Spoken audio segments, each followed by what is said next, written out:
Hello. It's Wednesday morning, and you are here with Relaxing Painting with Dice and Dungeons. Dice and Dungeons is a Twitch streaming show. Our main event is Dungeons and Dragons campaign that streams on Sundays at 2. So please join us for that. It's on most of the summer. We take some time off for, holiday weekends. Yay, hi-hoo. I will do a flip soon. Can't be a show without a flip. We take off for a couple of holidays now and then. We took off a little while ago because we were on a vacation. Hadn't had one in a while. But yeah, check us out 2 o'clock on Sundays for our Dungeons and Dragons Dice and Dungeons campaign, which had just finished a really intense couple of episodes where we committed a heist. Didn't run into any battles, that was good, but we had some really interesting puzzles that we worked our way through and apparently destroyed an entire city unintentionally. I hope no one was hurt. As a party, we are sincerely hoping that sometime soon the DM will allow us to level up again. We are on a leveling up progression that is probably about 20% as fast as normal. So we're currently level 4. We've been playing, I think, for over a year now. We got all the way up to level 4 after once a week sort of thing, but we're hoping to hit level 5 pretty soon. When that happens, we are going to get new minifigs, and I'll be showing you kind of how that's going to work in a little bit, at least for my. Let's see. I have been away for a bit. We got some new puppies last Wednesday, and they've been us now for a week, and they're behaving pretty well. One of them is getting into trouble more often than the other, but they're both pretty well behaved and they like playing with each other. We went to a farmer's market yesterday and they were really good. They greeted some people and another dog or two, and they were very well behaved, so that was good. Anyway, that's why we missed Wednesday, because we had puppies. And then Friday we were doing, I was gone. My wife and I went to Chicago for the air show, so we missed Friday.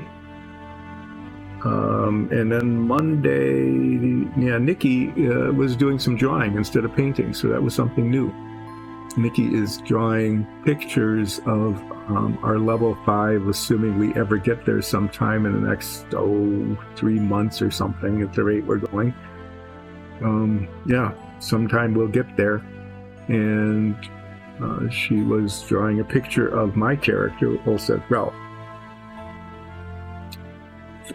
I'm going to do is I'm going to show you what I look like now. Okay, this is Tashiranoon armor, gleaming, so it's quite shiny. Okay, and the Tashiranoon colors are essentially green and silver. Okay, and this is the Shiralar and a Lashalar two-handed fighter. And I always carry rope, but unfortunately on my new minifig, wasn't able to get rope on the print. So I don't know what we're going to do with that. Anyway, this is what I look like now. But in the interim, I have been able to acquire full plate armor, so I am better armored, which is good because things keep trying to beat up on me, especially. And I have also acquired a new sword, a flaming longsword. It's magical, and it does substantial flaming damage, 2d6 on top of the regular d8 that this guy used to do. So my new figure, now primed but not yet painted, has plate armor, much of it is flaming, so that's going to be fun to paint.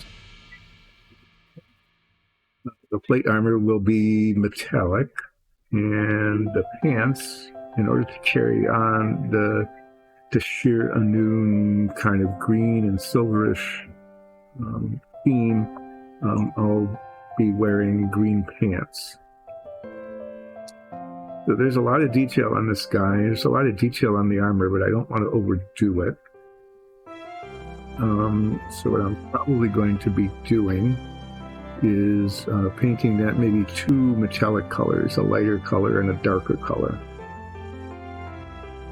just to show some contrast in the different parts of the armor.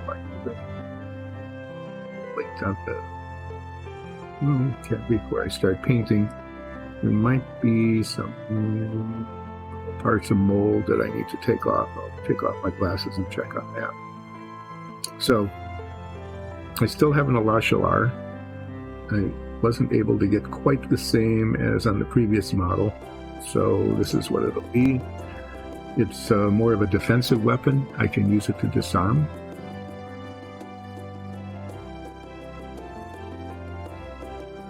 To see, I know the pants are green and the armor is metallic, and the flamies will be all red and yellow, and then there'll be, flame light, maybe some brass and red jewel or something here,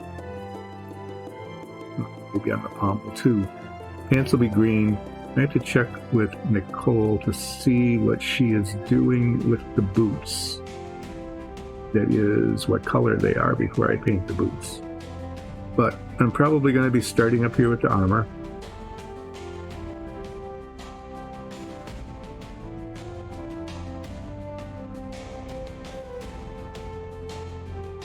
Armored.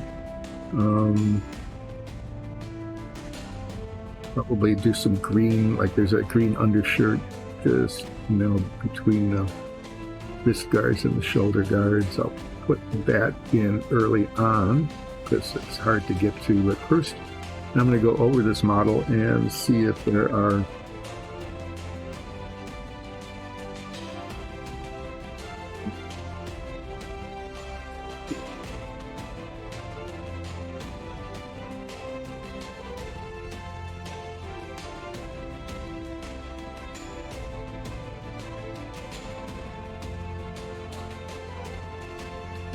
a little bit unclear. I think some of these spots shouldn't be there. And I'm trying to find the exact knife that I was using last time I was here, which was a long time ago. Put away. Weird. But before I do that, we need to do a flip, so we'll get the flip stick.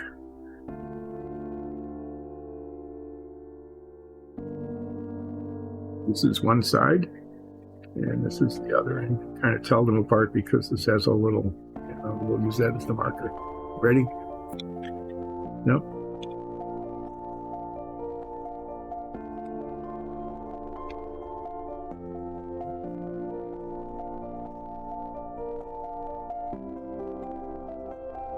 Go. Exciting.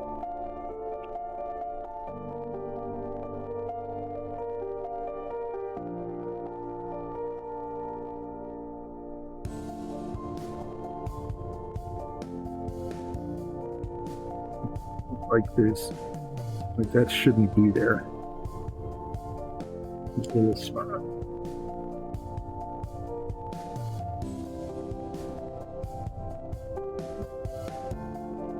It's like a little dagger, but that shouldn't have a little lump on it there either on the hilt.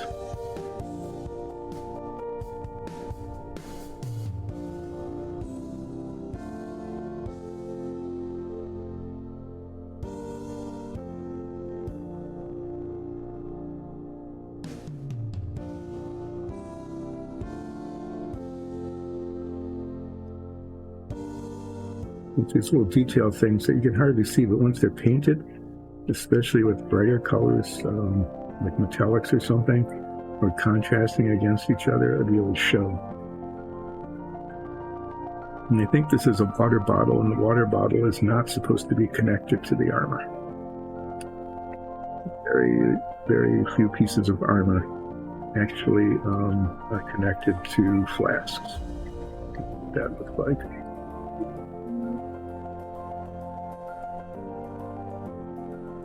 This is kind of a mess on this side. It'll take a little bit to clean this up.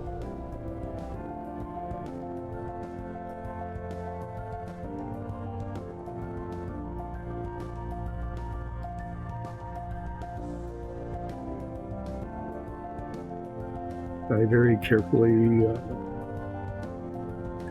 cut away some of these little bits of distraction here. All right, Todderbert, are you relaxed well? This is pretty relaxing right now. I'm just scraping away some bits from the printing process that didn't probably, they just didn't get cleaned up. Or they were providing a support where there was just a little extra screw or something. But there's these lines between this flask and the armor that definitely shouldn't be there because the flask is not attached to the shoulder.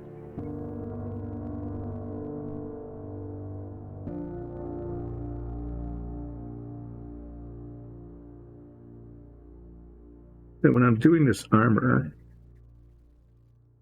there's a lot of things like, there's rivets here and here, and it's going to be kind of tempting to embellish those with different colors, but this is not like, this isn't like a piece of royal show armor. This is working armor. So those are just rivets. And what I might do is, like, I could do this, but I won't do these like in brass or something. What I might do is use one of the other metallic colors that's very, very close. So like I might do the armor in dark aluminum, and then I might use steel, which is just in the same color family, to do the rivets. So that would be like they were made out of a different kind of metal, but not another kind of steel, for example, or iron.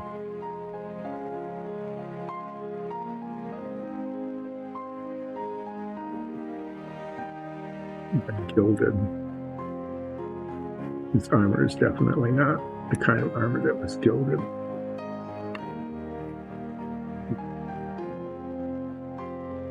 There's these little nooks and crannies right back here. That'll be a little challenge to paint because the flask has to be painted and I have to get the armor painted underneath. So we'll see how that goes. And the same sort of thing happens like here. There's like this raised edge around, which probably was made out of the same metal as the rest of it. So I'll have to decide whether I want to paint that a different color or not. The collar here, besides that.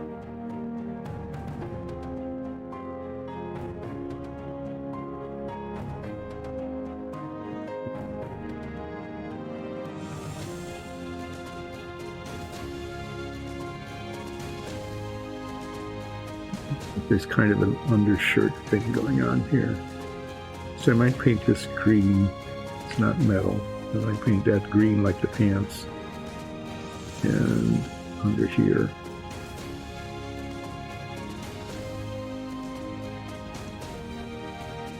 Two layers here. So this might be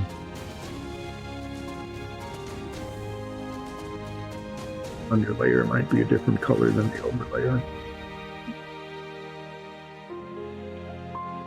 Let's see, what's this little round bit here at the bottom of the knapsack? That looks like it shouldn't be there either. I don't see any reason why it would be there.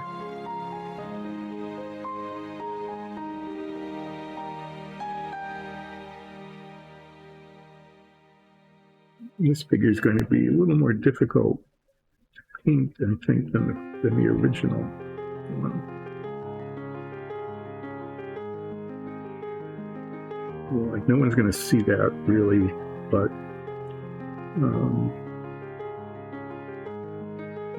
A piece of plastic needs to go. Cleanup than usual on this particular model. Probably just because of the complexity of the print.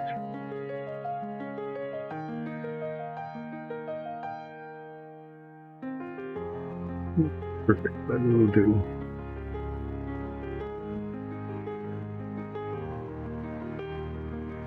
What's this stuff back here?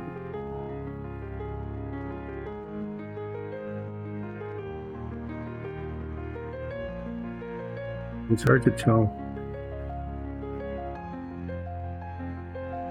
That's supposed to be part of the armor? With a little strap that comes down.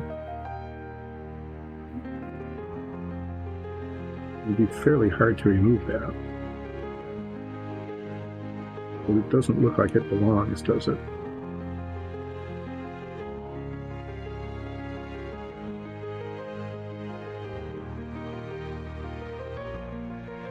Take it off.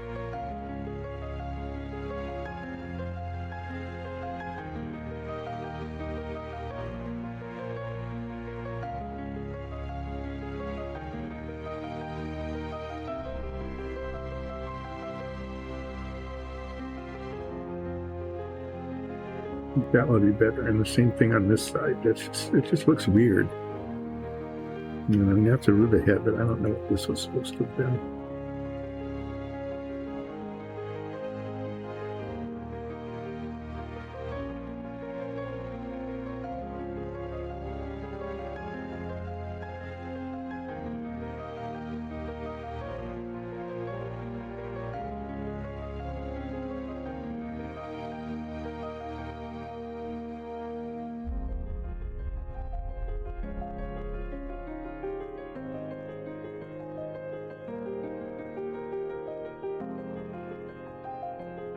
Keep going around and finding these spots. And you see, here's another one. If you look at this side, you can see that there's like a little lantern flask or something, and then a roll underneath, and over here.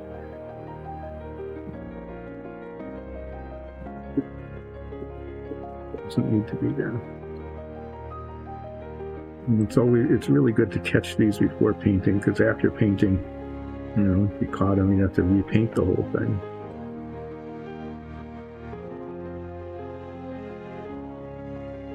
So the backpack's got, you know, a nice quilted flap on the top, a little bit of a roll on the bottom.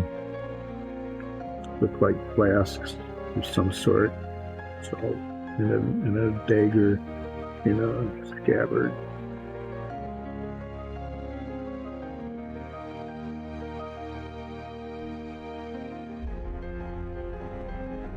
The flames came out well. You know, see. You'd think with the complexity of that print, no problem there though. It's another one of these little tag kind of things down on the boot.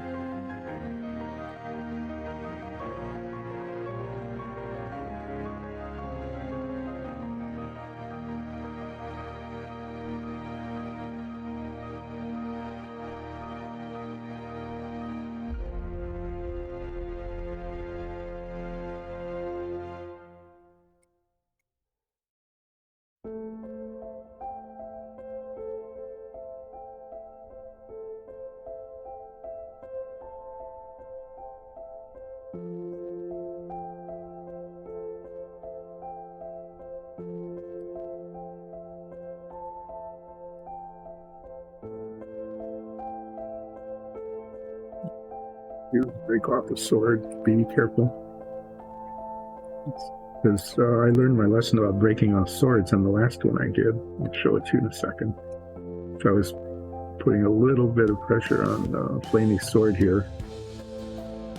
I really don't want to be epoxying pieces together on this model. Giving another once over, just a little extra hanging off the ear here.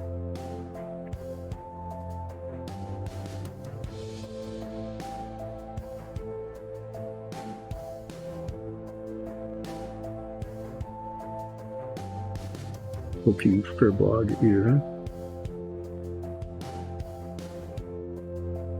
Good facial features, so I'll have to be careful painting that.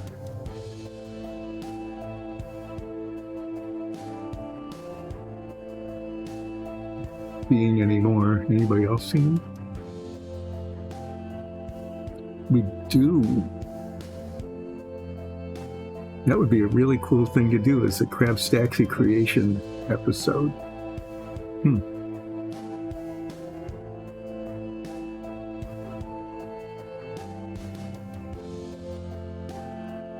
That's something to think about. We'll get some Play-Doh or something, or some modeling clay, and make some Crab Staxies. We could even make, what do they come in, like a set of 10? You know, we could stack them up, and because they won't be fired, they'll just be dried, they'll be brittle, and if they fall over, then they'll break. That'll be fun. Okay, so what I'm going to do first is paint these areas underneath here on the arms where the undershirt shows through, and a bit around the collar.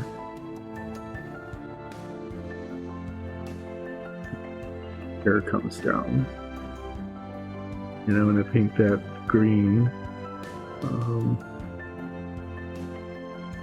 I think we've been using just the plain dark green for that. Just recently got some new paints, but I haven't made a color chart yet. So if this is going really well and I finish early, or if it's going really poorly and I'm not getting anywhere at all, I might pull out the, what have we got, like 1632, like 48 new bottles of paint. Some duplicate colors, some new washes and things. I might just do another color chart, because it really helps when you use the paints to see what color they really are, which you can't always tell just from the bottle. Or by even putting them on, because a lot of these dry a very different color than when they start out. Okay, so under here, there's like an Under Armour thing that's going to be needed to be painted. I'm going to do that first. Like maybe like a underlayment under the steel of the armor. I might do that in a different shade of green. I'm going to do that in a lighter green.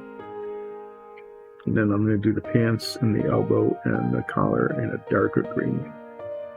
Okay, well, time to start painting. This is supposed to be... Todderbird, thank you for subscribing. That was really cool. Really appreciate it.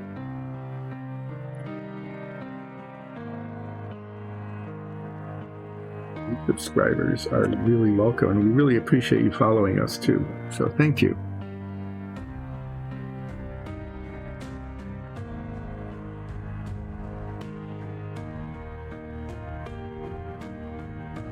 Pretty soon I'm going to start painting. But before I do that, I'm going to show you these other guys.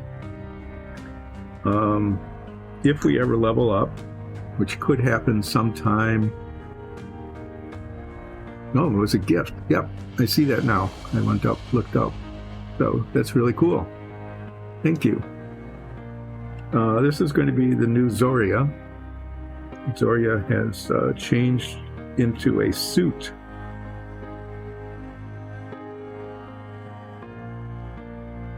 And is carrying a much bigger staff than before. So we'll see how this is painted. I think she tends to be white and purple. Well, we'll see. And then this is the new 9s.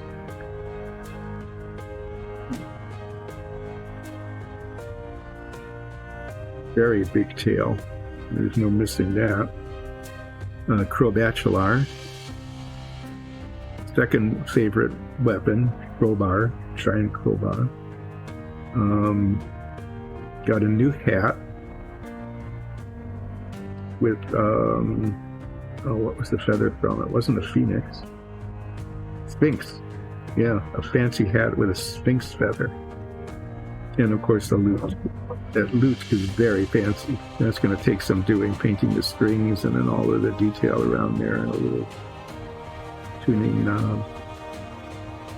And the cloak is pretty straightforward, but yeah, this will be fun to paint too. We'll see how fancy they want to be.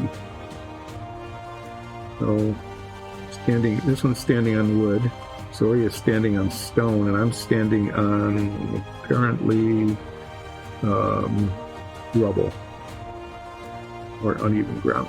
Okay, so I'm going to start by painting what looks to be an underlayment under the metallic armor. So this little ridge that goes all the way around. Okay. And paint is going to get on other surfaces because those will be painted into it later. Then I'm going to paint the pants.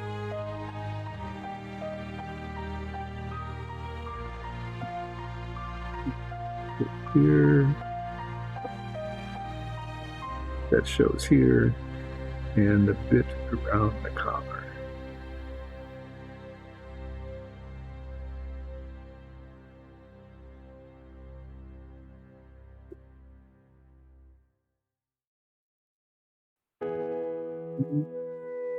And this is metallic here, and like I said, I'm probably going to be painting it largely one color and then just a slightly contrasting color,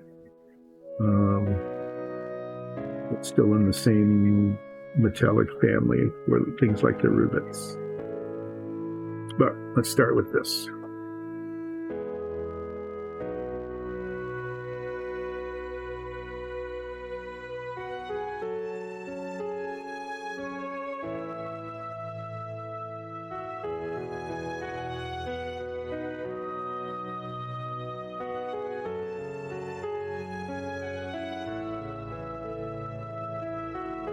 Thank you. Yeah, so let's just give ourselves a little drop of this green. It's called sick green, but it actually is kind of a nice color. And when it dries, it's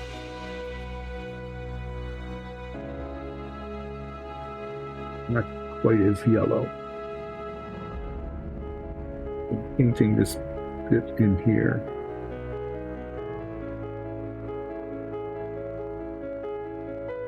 Which I want to be green. Keep the Shiranoon theme going, but I don't want it to be the same color as the pants.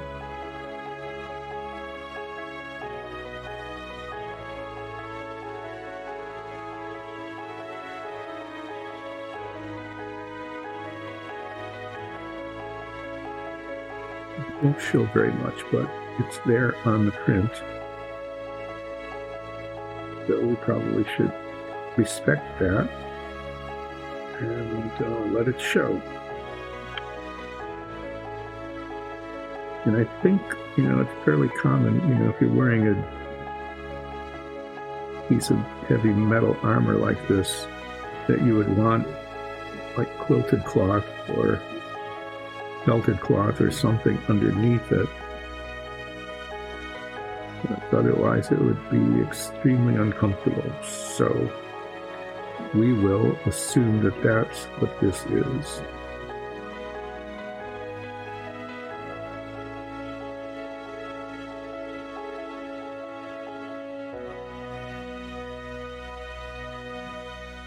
Being to Shiranoon train.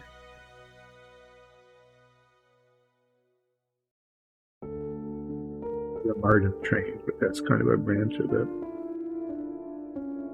Green and silver are the kind of themes.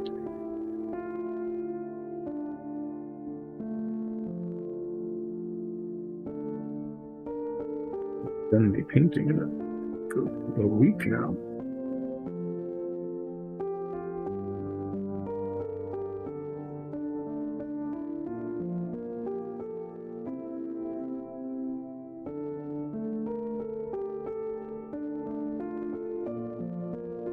Every once in a while when I'm doing this, I keep thinking, gee, maybe it would be good if I got some new brushes. I keep saying that every time I paint. Because these brushes are like 25 years old.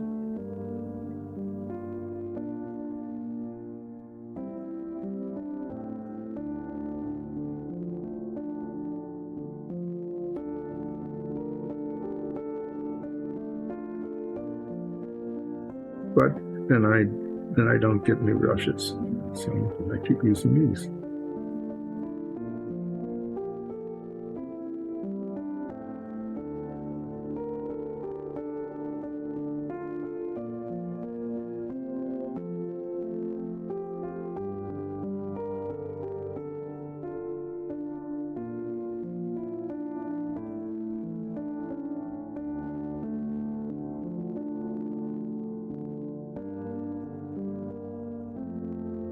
Hello, Fala.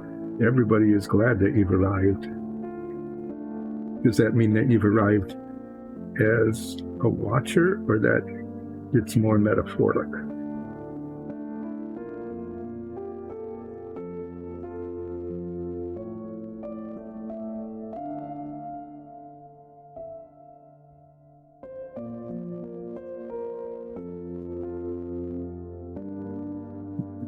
It's going slowly because I am a little bit out of practice here. It's been a while. And this is my minifig for the show, so I don't want to mess it up. Okay, well.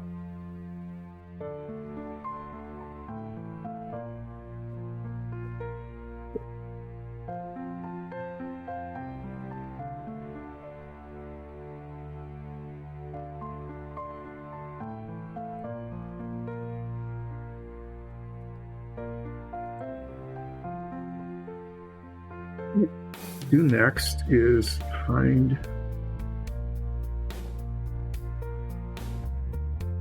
dark green. You know, this would be an interesting time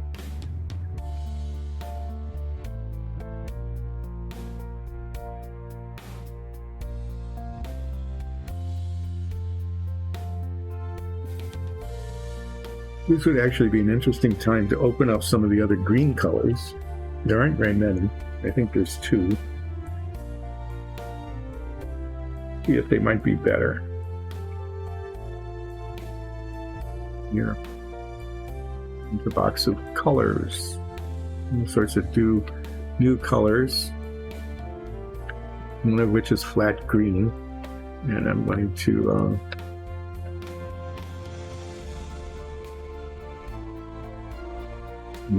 make a clumsy incision in this package here.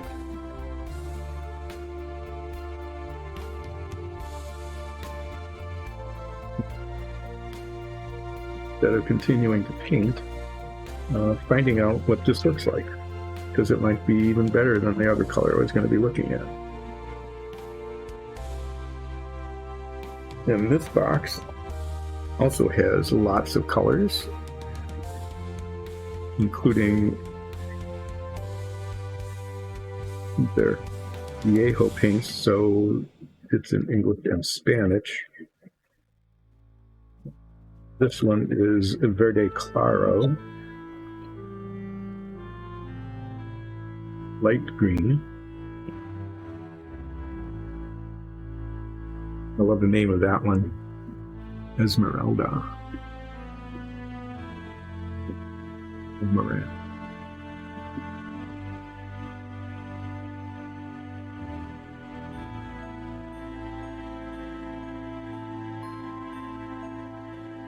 Colors.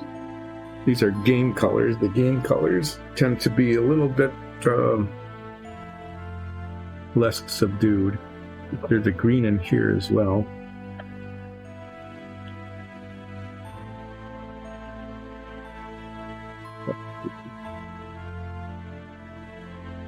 sun yellow and orange fire. Well, I'm going to have to get those out for the paint for the flames. There's a dark green.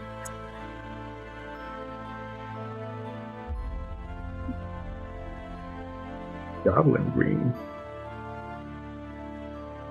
It's like a bicolor. That's a weird... I don't know what's happening there. Goblin green, yeah, that was like an old Citadel color that I used to paint goblins. But these guys here, it's like these guys might be really good for the Flamey Sword.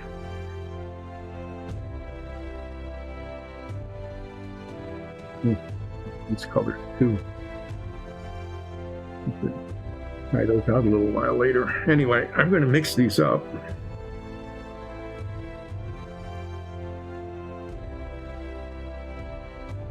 Going to put them on a color chart because I want to see how they look and find out if I want to use one instead of the more limited colors that we have before.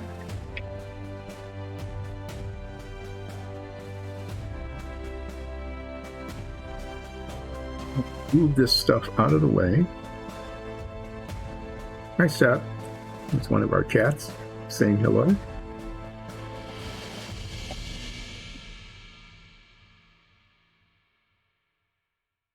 This is going to become a color chart.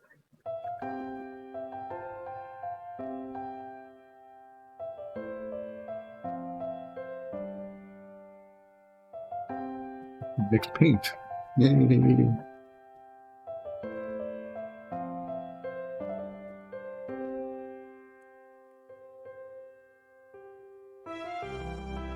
I don't know.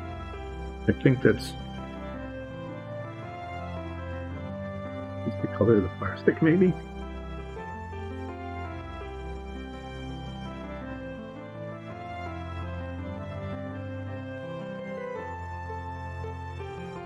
Get a pen.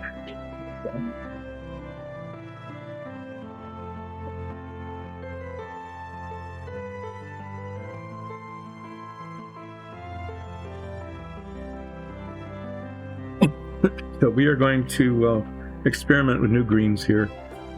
We've got dark green.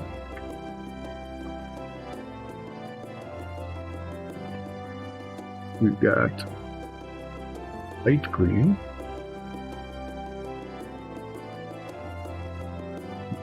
That could be lighter than dark green. Got flat green.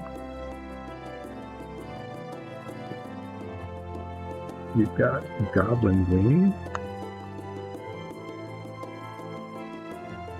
And I am just, for comparison purposes, going to pick green. So we're going to do this is I'm just going to squeeze a bit out on here and spread it around.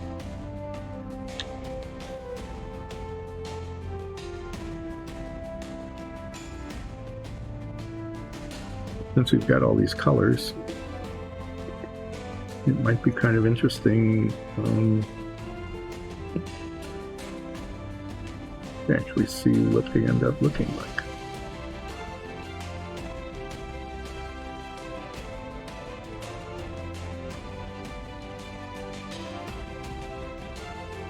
Pretty nice color. We'll see how it dries.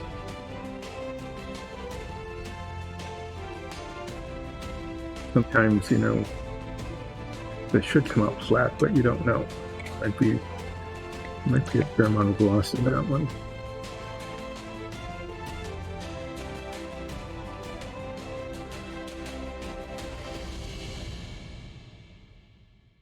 And we've got light green. Definitely lighter.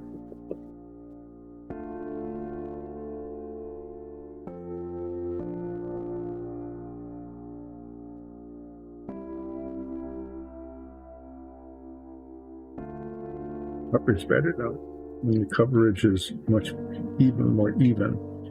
That dark green has kind of an uneven coverage. I'm not sure why. Maybe it's the texture of the paint.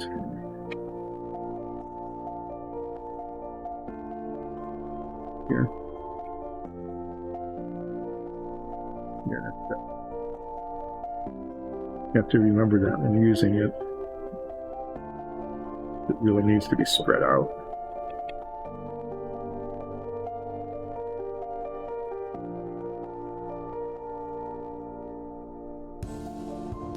We'll do flat green, which I expect will be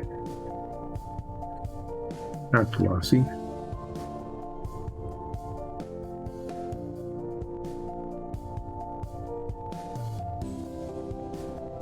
Grabby. Didn't expect that.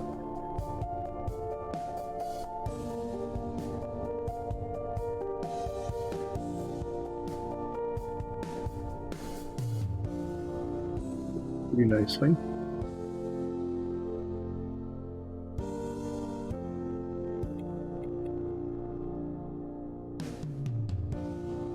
This is why it's good to make a color chart, because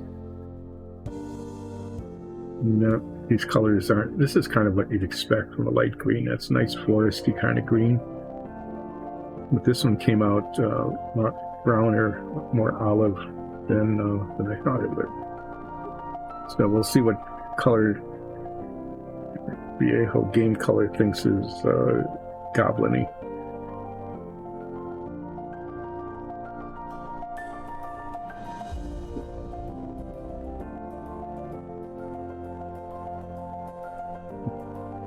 Did come out with the two colors. I don't know. It might require a good deal of mixing.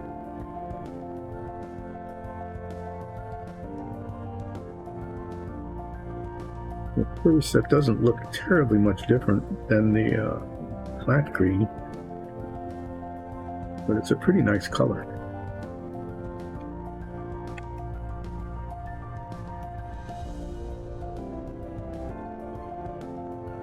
And then just so that we can see what these look like together, this is the color that I used to paint that little bit of an undershirt.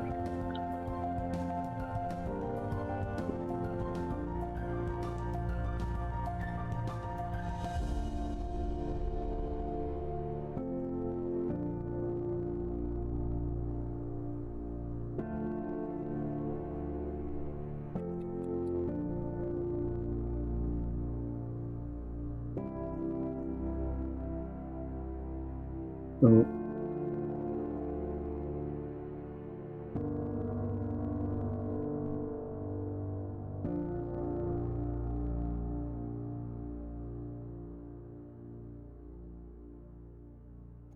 in contrast, since I was going to be using I was going to use the dark green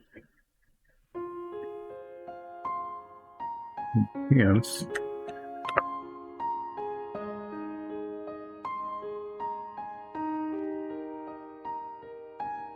This is to me a color, not a Viejo. I want to compare it, so I'm going to put it up there to compare it to the other dark green.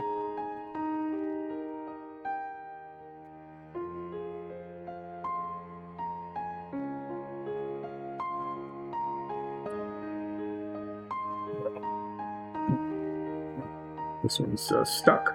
Great.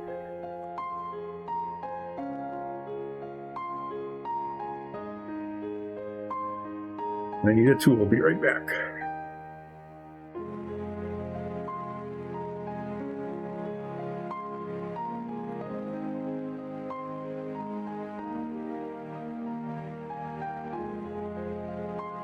Obviously, there is paint buildup on the threads of the cap of the bottle in a major way. Yeah, great. So I'm going to spend some time cleaning. I'm doing a lot of housekeeping here today rather than getting anything done, but it's been gone a little while, so why not? This is the Tamiya dark green.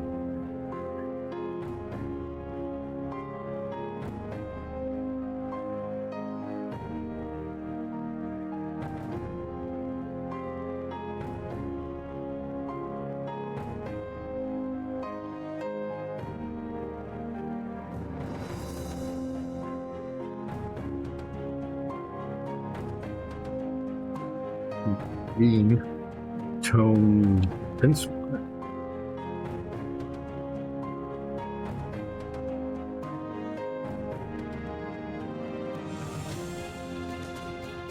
Yeah, the store, we were printing a lot of stuff, but we haven't done any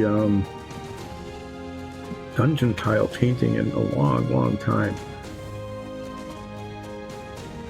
Nikki and Alexis thought that it was boring, and it wasn't very much fun to watch someone painting basically 35 tiles the same color over and over again. I don't know. I thought it was very relaxing, actually. And we were able to get a dungeon set, a complete dungeon set, the two of us working together in pretty much about 6 hours total, including the highlighting. But we've been doing minifigs and things like that instead for a good long time here. Sometime, if we get close to opening an Etsy store, we'll probably want to show dungeon tiles on this painting stream again, at least to show how they can be done. Probably going to make them available just primed if people want to paint them themselves. We might even sell them unprimed if people prefer their own primer. Sometimes that happens. So we might have like you can buy just the prints, the raw prints right off the printer, or you can buy them primed, or we can paint them.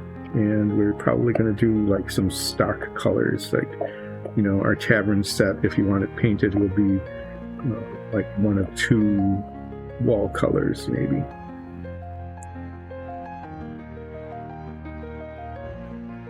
Our dungeons might be like, you can have light gray or dark gray or something like that, light stone or dark stone. Sometimes we've done red stone, so it's like red granite. That was kind of fun. Some of our very first ones were done in red granite. Scarlet red with a black wash. It was our first endeavor at producing dungeons.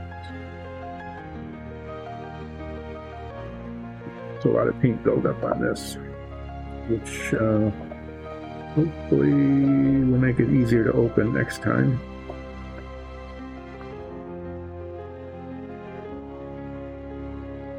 There we go, there's a mess.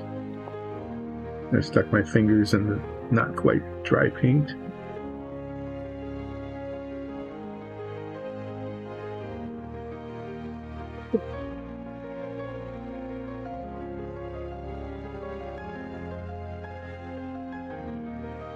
Here are our greens. We have, the viejo's not drying as quickly as, to me, I put that one down last, and it's almost the one that's dried the fastest.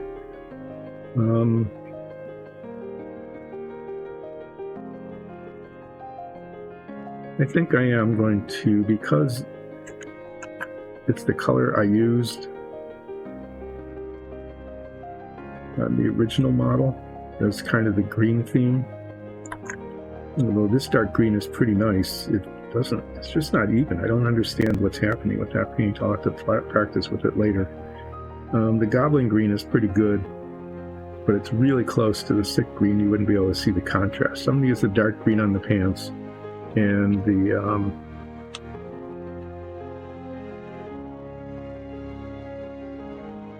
other little bits of clothing that show. In fact, I'll do those first.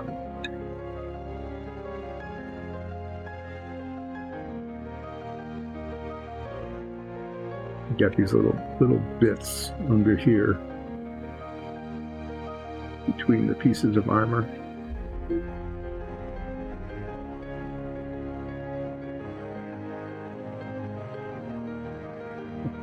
Paint in there.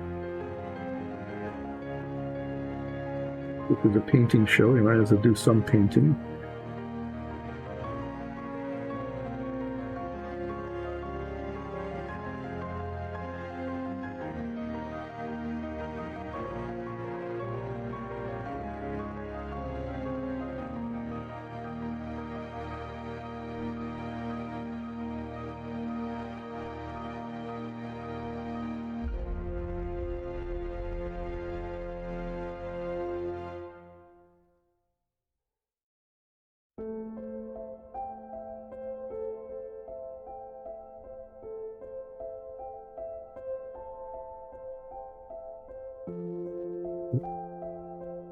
is a brand new can of primer. I had a choice between gray and black. And I'm very glad that I was able to find a can of gray. And it's kind of hard to come up with. We could get black, but with the black primer on these models, you can't see any detail until you paint it. With the gray, at least, you can see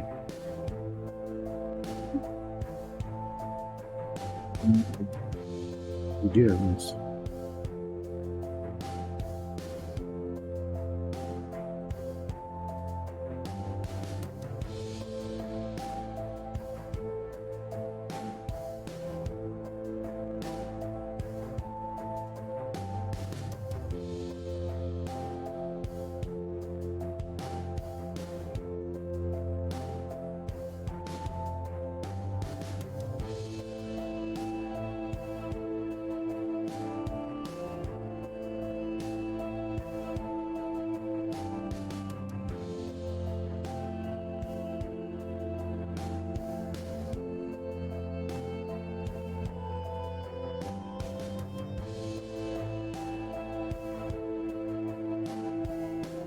Piece of that plastic I cut off earlier. Okay, I think I got in there. Okay, the other one.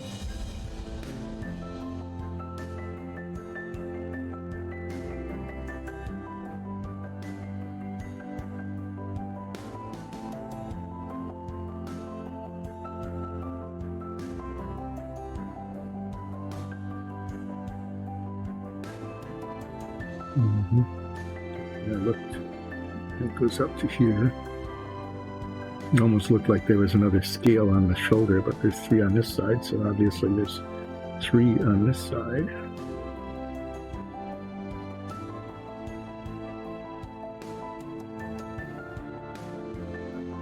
I'm a little surprised they haven't brought the puppies down to show them off. I never expected a visit at some point.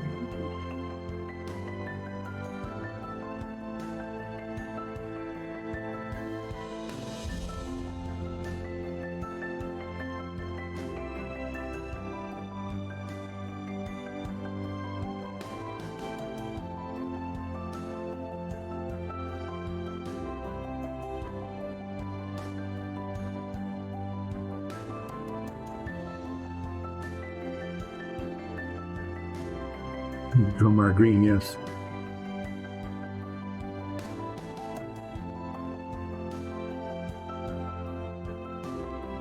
If we ever see Dromar again, what we should do is carry a flask of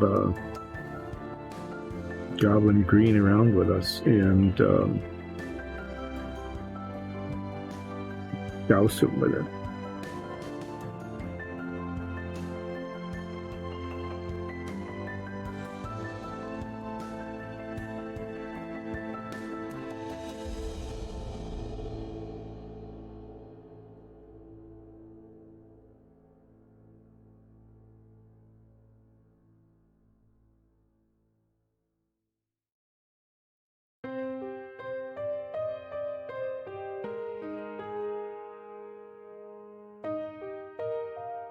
Little bits that show back here between the backpack and the hand.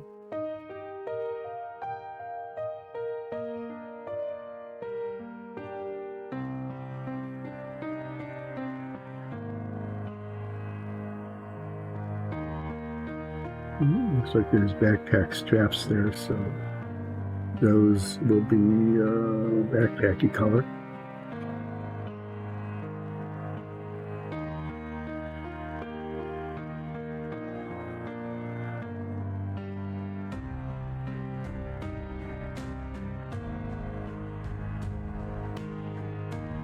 So I'm looking at the hair. Looks like I did a light gray with a black wash for the hair, and that came out okay. We do the same thing this time.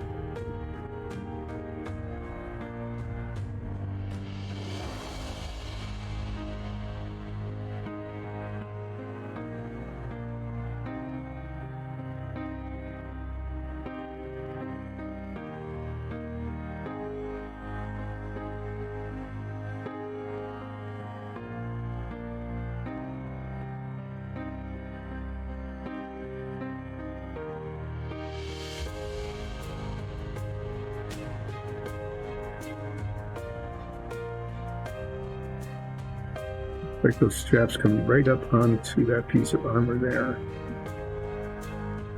There's a space between the top of the armor and the bottom of the beard where the undershirt shows through, so that's going to be this color.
But deep inside there, get the paint down onto it because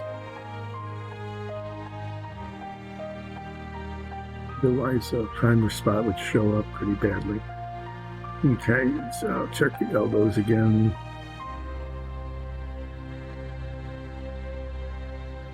Yeah, see it right there.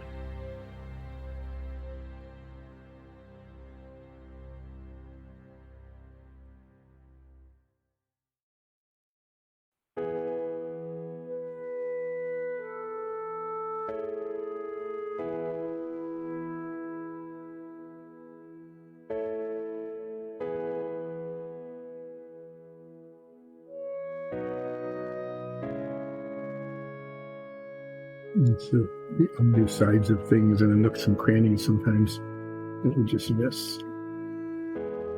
So that's a good color. That'll look good on the pants.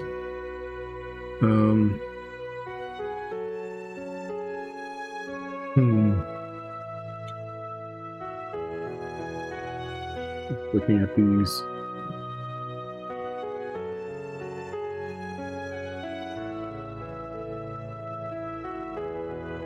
I guess the thick green's okay for like that undershirt sort of thing.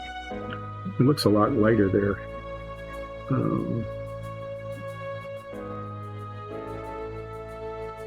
The goblin green might be a little bit better, but we'll just leave it. Okay.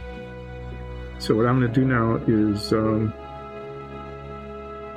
paint around the contact points here.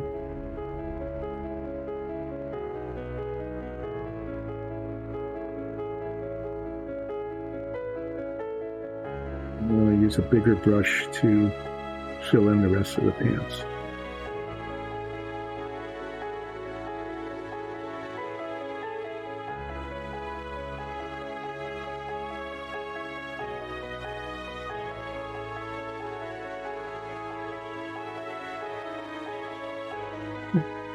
Get off camera. I manage to do that pretty often.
working on this, and I get down to where the boots are.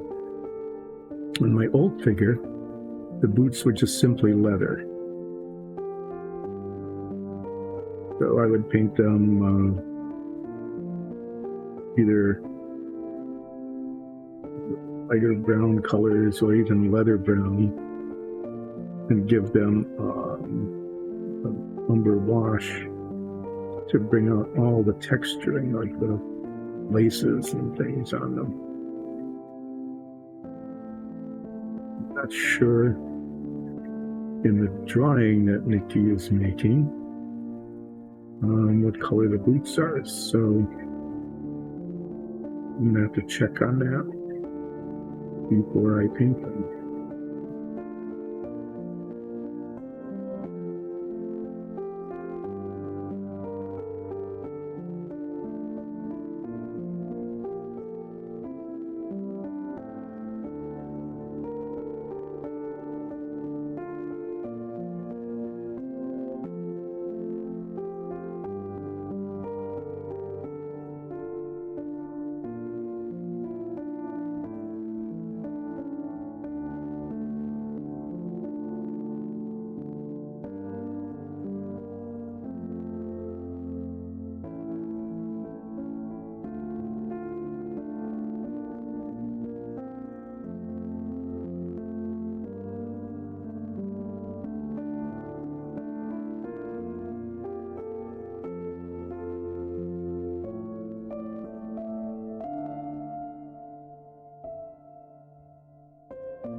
Just, carefully painting up to the edge of the other color.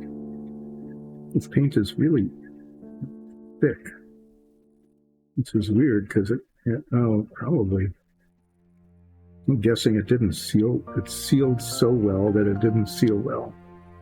You know what I mean? I think that might have been that the paint stuck in the threads actually let some air in. At some point, I might need to put a little bit of thinner in this just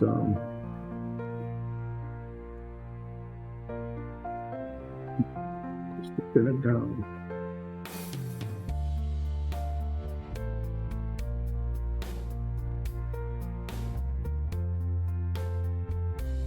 A lot of it left, and it's a good color, so I don't want to lose it.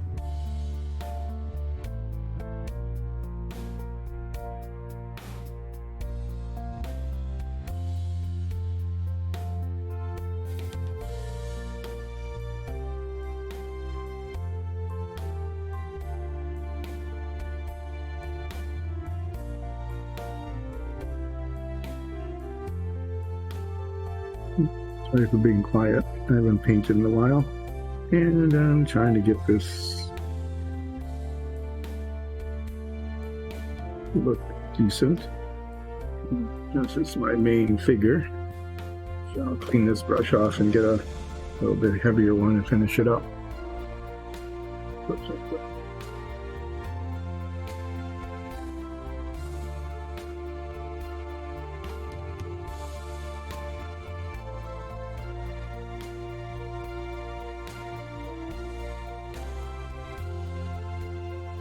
Though this brush, which I now consider to be a cover large areas brush, was my detail brush, which meant either my details weren't very detailed or I was just better at using the brush.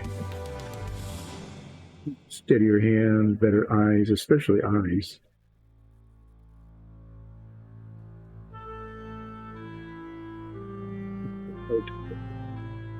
I wear trifocals, and I can't wear them while I'm doing this because there's only one part of the lens, a relatively small part of the lens, that focuses close up, which is designed for reading. So I'd be going like this, down on it, and that wouldn't work at all. I am nearsighted, not farsighted, so as people age, they're supposed to get farsighted. So in order to focus on this, I suppose it's supposed to hold it out like this. But if it gets If it gets more than like this far away, it's just fuzzy. So I guess for the painting purposes, it's pretty fortunate that I'm nearsighted because I can take my glasses off and see pretty well. I do have this other wonderful piece of equipment that unfortunately I can't use on the streaming show.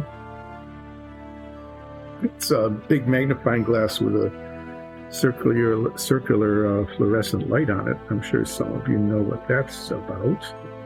And I used to use that even 20-some years ago when I was painting Citadel miniatures and other models. And it was magnified and lit up brightly all at the same time, and I found that to be a wonderful thing. But if I use that now, all you would see is nothing really. You'd see a circular light.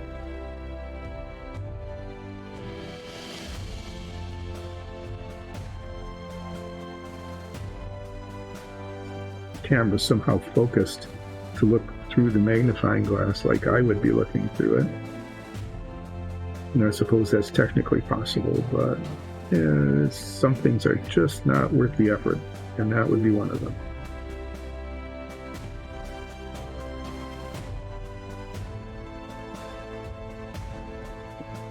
Saved up awkward bit for last here, the inside of the pants leg.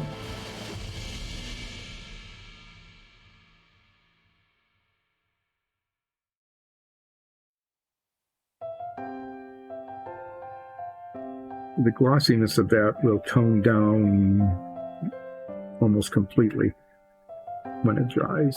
We do have a gloss screen, which I used on this armor because it's gleaming, so it needed to be glossy. But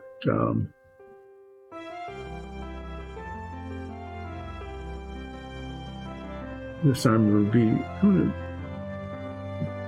usually you want to keep it pretty shiny and clean because this character, ulseth, is very proud of his plate armor and used to wear gleaming armor. He's going to be walking around with rusty armor.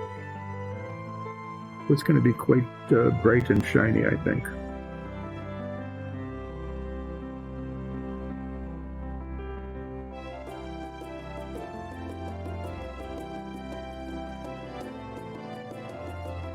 I've got the pants done, I got the neck done, it's little bits of elbow done.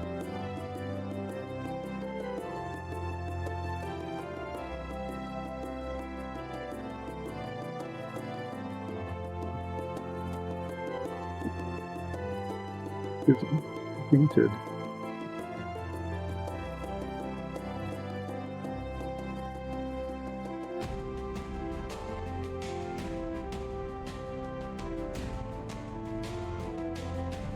Here, and that little bit of light green. Green, I think, is okay. It doesn't show very much, but it's just enough. And if it were any darker, you wouldn't be able to see it. Okay, so put this away. Now that I cleaned it up, the cap actually goes on and hopefully seals it.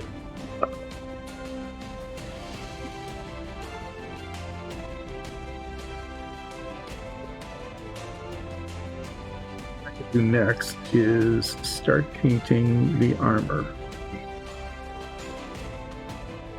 We got a whole range of metallics here. Various and sundry shininess. You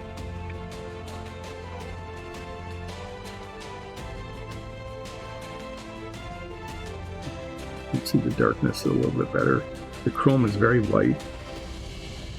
The white aluminum and aluminium, they're called because they're from Europe. So I'm thinking in terms of the darkness level, I want it to be fairly dark armor. So I'm going to go with the dark aluminum. We'll see how that looks. And then I can either do brighter highlights on some parts explore like the steel, probably darker highlights for the rivets. They don't need shiny rivets. So I'm going to try the dark aluminium. And if that seems to work okay,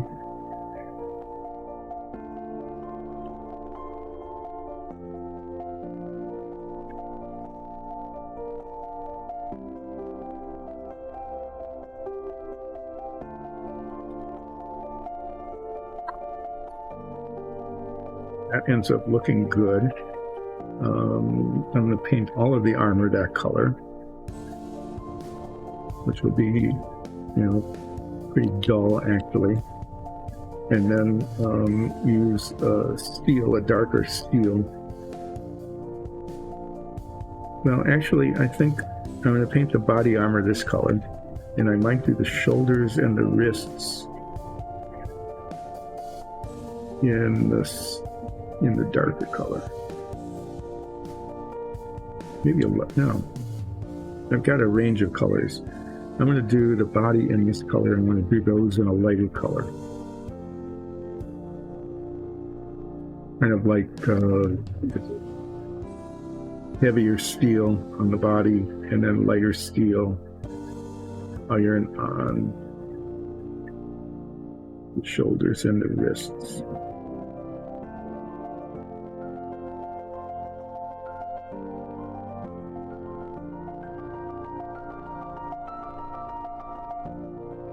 Looking at those, just the detail on this.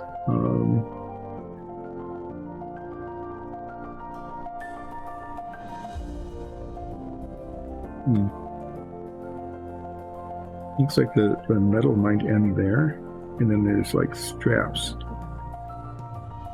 holding it on. Let's see if the details like that on the other side.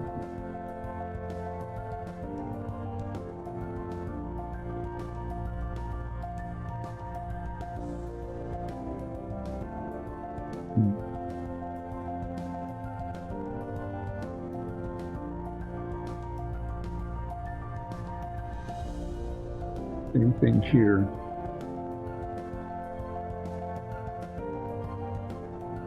I think I might acknowledge that the metal ends there. And at this part, the straps holding it on would be the same color as this underskirt.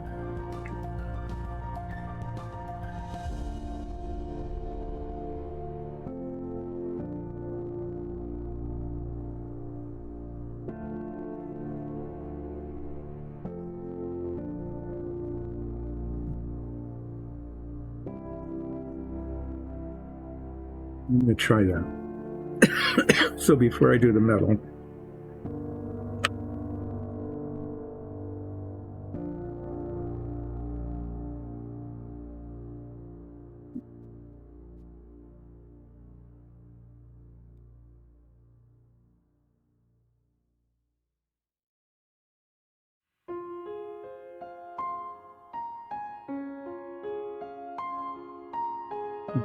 that is goblin green color. It's almost the same. Give me a chance to just using a different color. You'll see if it covers well. It looks a little bit uneven compared to the sick green. It's got a little bit more yellow in it, a little less brown maybe.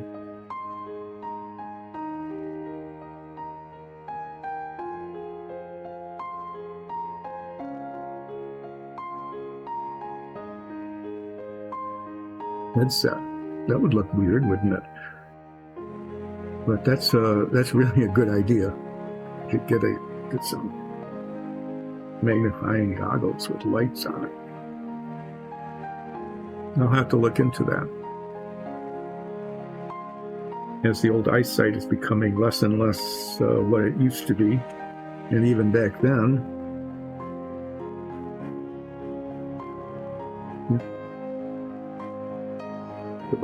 Okay, I will make a note of that and take a look at it. Now here, I'm going to put some goblin green down.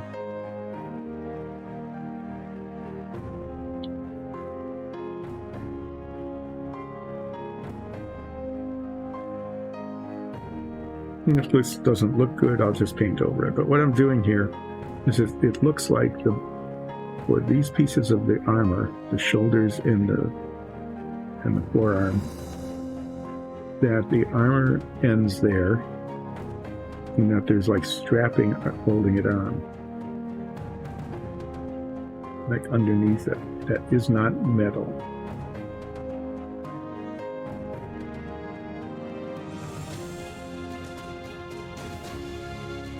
See how this color looks when it dries.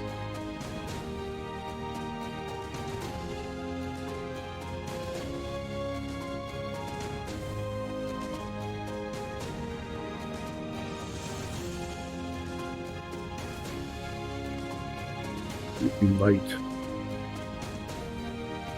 It's yellower and lighter than it did on the color sample.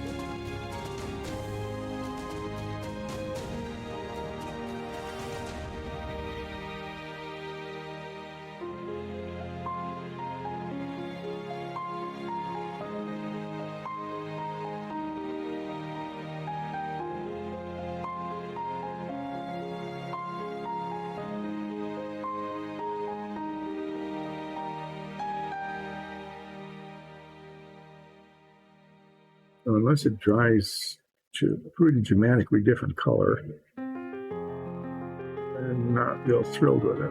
But we'll do this side and we'll see how it ends up looking. It isn't particularly hard to redo that.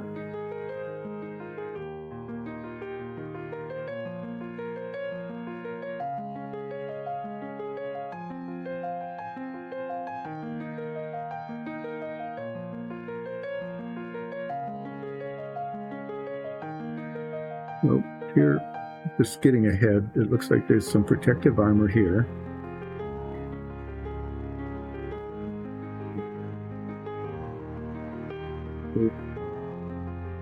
Maybe? I would think that there'd be some gloves underneath that, not bare hands.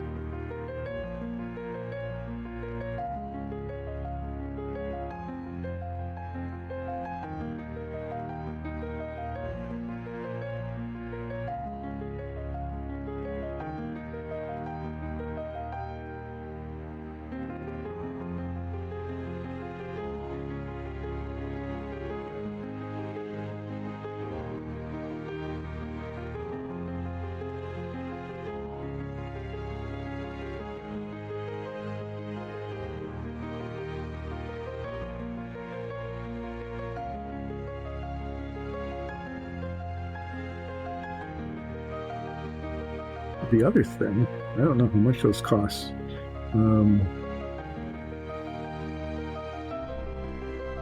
Our dentist uses this pair of glasses with these like microscope attachments on them. They look really weird, I must say. But they serve the purpose of magnifying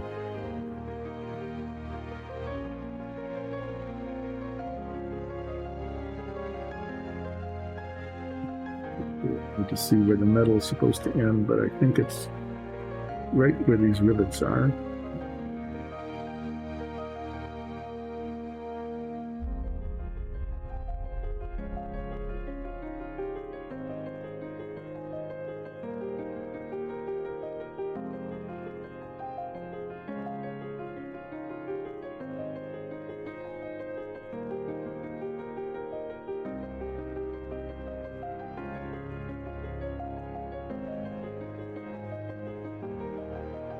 But a little more light and a little more magnification would be helpful.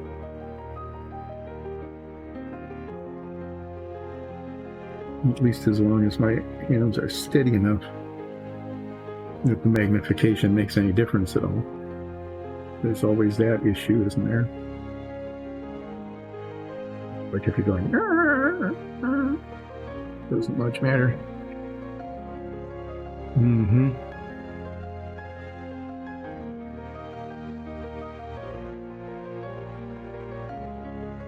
Oh, really? Okay. So you can get like add magnification to the original magnification. But yeah, as long as your eyes focus nicely, you know, hopefully mine do. So the stereoscopic effect is intact. Yeah, that would be really pretty cool. But the magnification would be really helpful.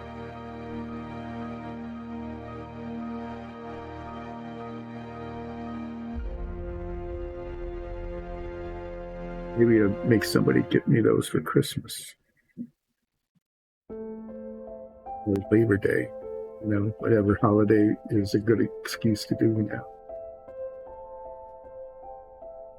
So I'm looking at this Goblin Green.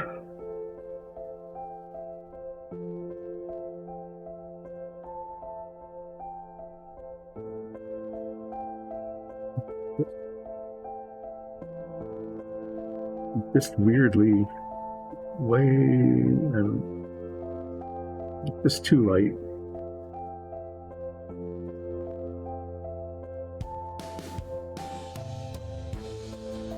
Stick green. I mean, that was kind of a nice contrast there. That looks okay. But I think I need to go back to that for this part of it. I don't know. It isn't quite dry yet, but still it's just a little too yellow.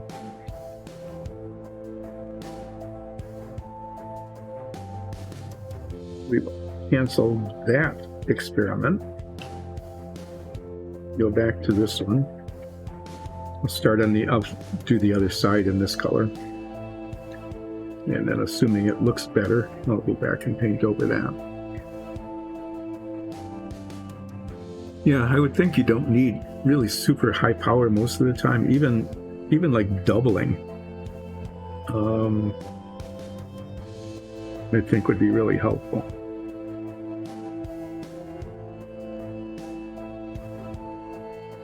Some of the time, especially, you know,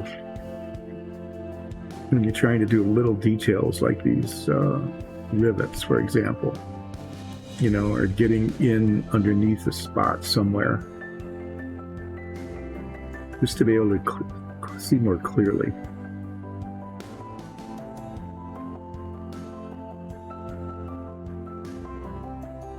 Okay, well, I'll be able to do a compare and contrast here because this side will be done in the Goblin Green. As it goes on, doesn't.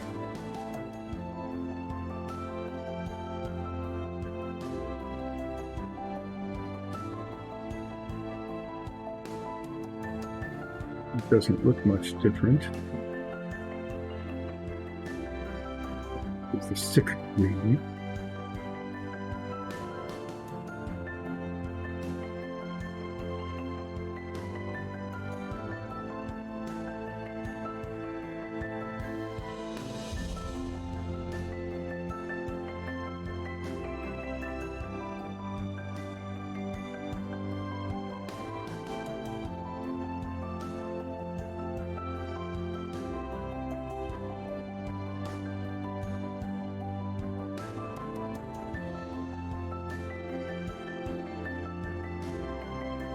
And hopefully that will, yeah, it'll dry into that color. It doesn't look like that at all at first when it goes on. But I think this will be just a little bit less yellow.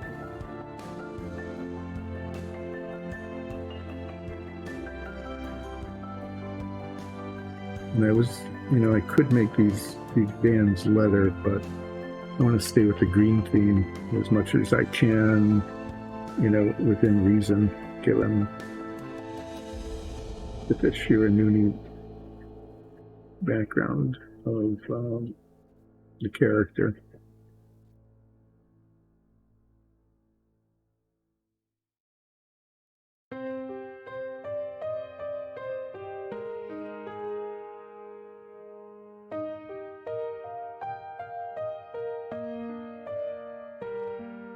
I like the undergarments and the strapping Oh, at least the armor, probably not the backpack. At least the armor would be green.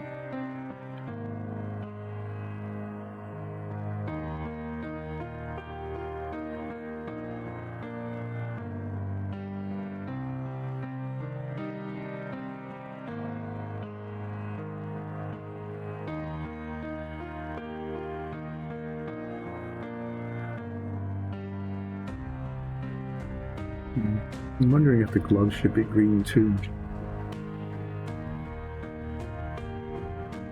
Just to keep the color scheme going.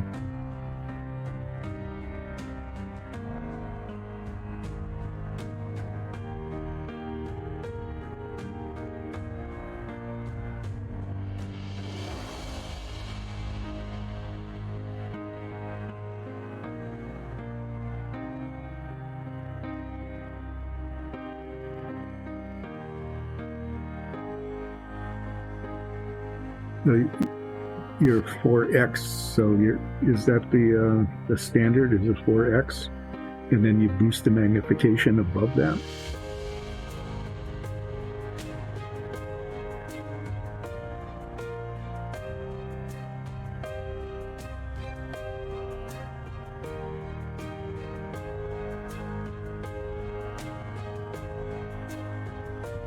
I see. Okay, that makes sense.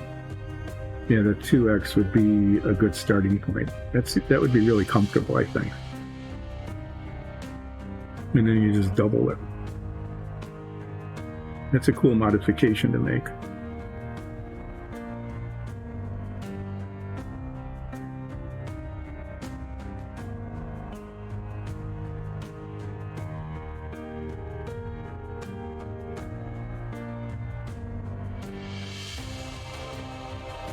Oh, welcome. Welcome. Thank you for following. Is Dr. Wisey?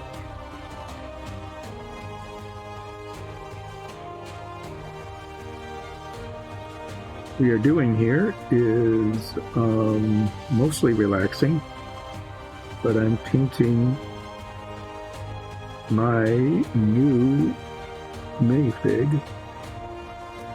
This is ulseth Ralph, a four-balled fighter, who hopefully sometime, in this current lifetime at least, will level up to level 5. And once leveled up, this will be the new model,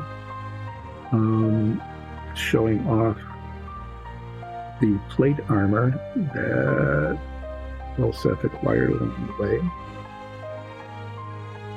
some time ago, really.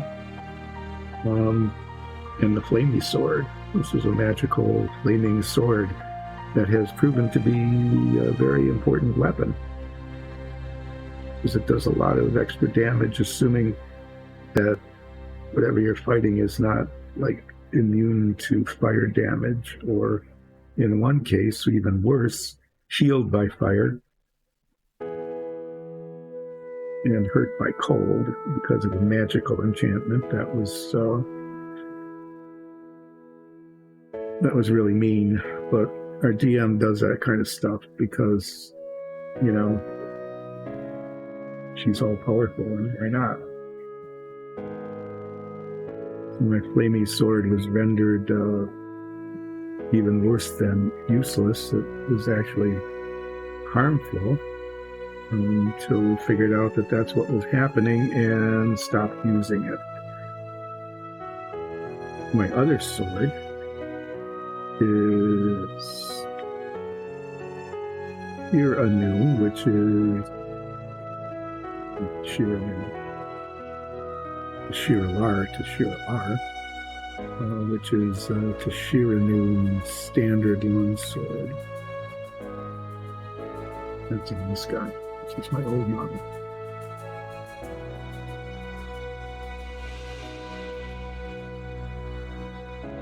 And this is my new model with plate armor and Flamey Sword. Yeah, so this green is a little better.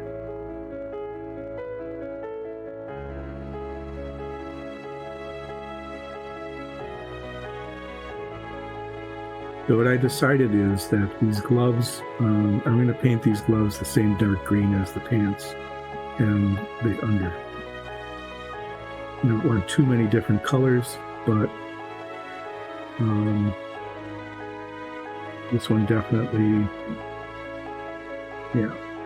I mean, they're gloves, and so I want them to stay in the same green theme. These are like straps and an under kind of thing.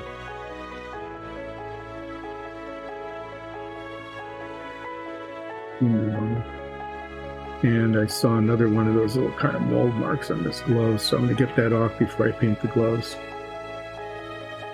Right there. There's just been a lot of these little like tag things on the print just are there and kind of hanging out where they really don't need to be.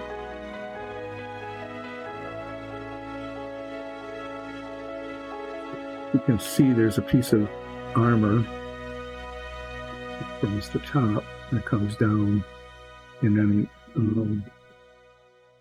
definitely would not be putting that on bare skin, so, or even furbog skin for that matter. Say that he's wearing gloves, and that the gloves are going to be the same color as the pants. We don't want too many greens. I think just those two would be good.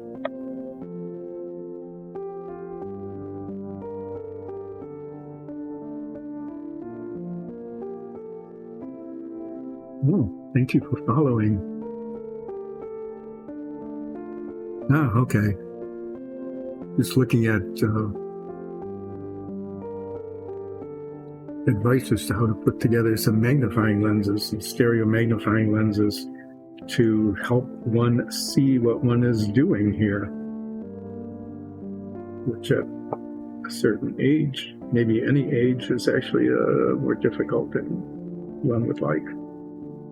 So taking this color gives me an opportunity to touch up this little spot.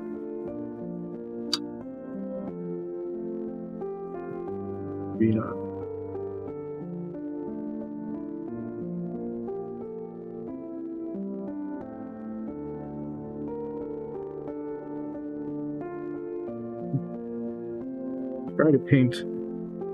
I could paint, it doesn't much matter. I could paint up onto the armor. I'm going to try to paint pretty carefully along the line of delineation here, so that when I paint the armor, the metal, I can actually see where it is.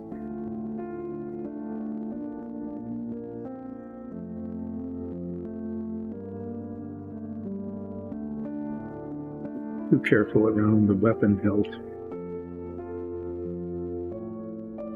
because that'll get painted later.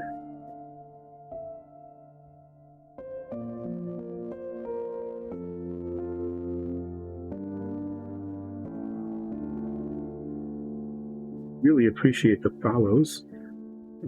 We are doing relaxing painting every Monday, Wednesday, and Friday, with a few exceptions for like holidays when everybody is out doing something else. So I'm not sure, but it's likely that we will probably skip Labor Day because, you're out having your last picnic, or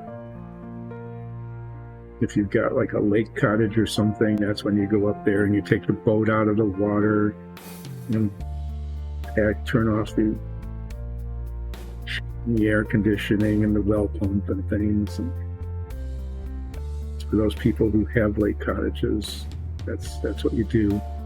Or if you've got a recreational vehicle or a trailer or something like that, that's the weekend when you go and bring it back. So here in Michigan, thing you want to do is be driving from north to south on Labor Day because it's just bumper to bumper recreational vehicles with everybody bringing them home. Recreational vehicles and boats. And some people think that, you know, hauling a whatever 20-foot boat for water skiing or something at 85 miles an hour is just a really cool thing to do. So it gets kind of weird and dangerous out there. So we will definitely not be out there. I'm not sure if we'll be streaming or not. So check your social media for exceptions to the schedule. But otherwise, every Monday, Wednesday, and Friday from and until more or less 2. Sometimes a little longer, sometimes a little shorter. That depends on what we're doing, how quickly it's done.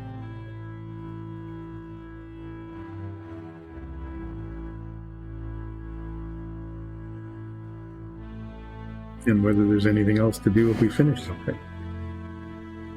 One thing I can be sure of is that this is not going to be done quickly, because I'm taking my time with it and trying to be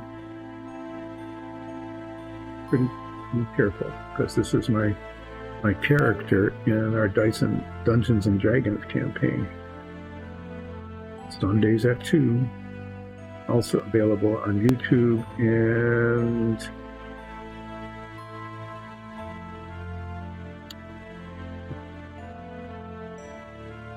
yeah, that's it.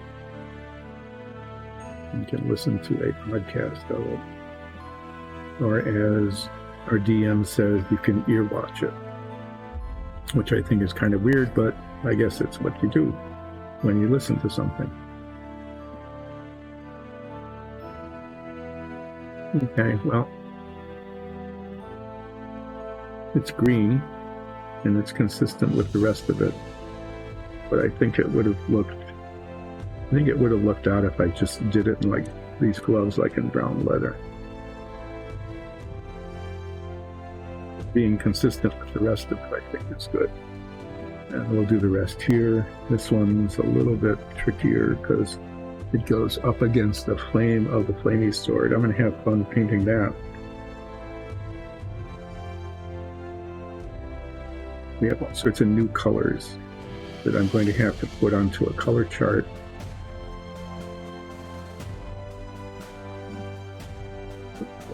Because I want them to look real flamey. Now here's a question. Orange and red fire flames, or are they more like, no, that would be like ice flames, so that would be kind of cool, but I don't think how this is working. You know, kinds of blues, icy blues and whites and things. That's an alternative to standard orange and yellow flames, but this one does fire damage, so we'll stick with traditional fire colors.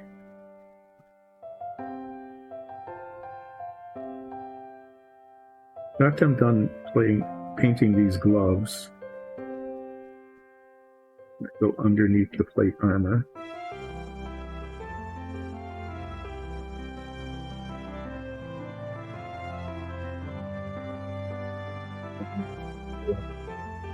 Actually start painting the metal of the armor.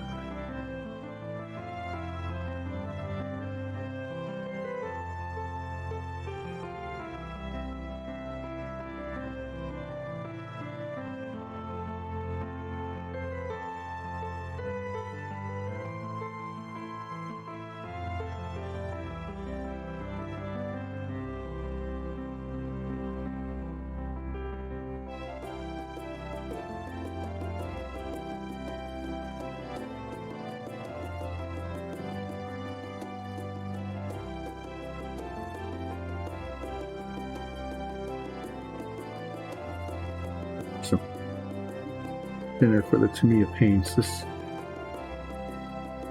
come in these really nice big jars. you know, so you get a really good deal on the quantity for the price. And it works really well when we're painting dungeon tiles, where we can go through like the better part, I mean, at least half a jar of this size for one dungeon.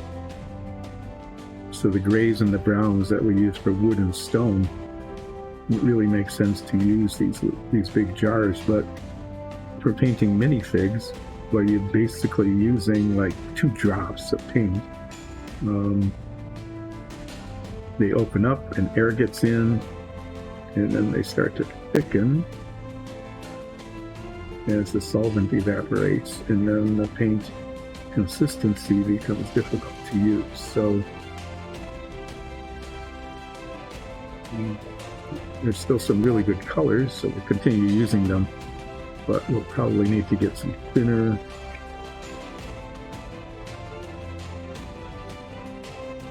See where the underneath there, what is hand and what is sword.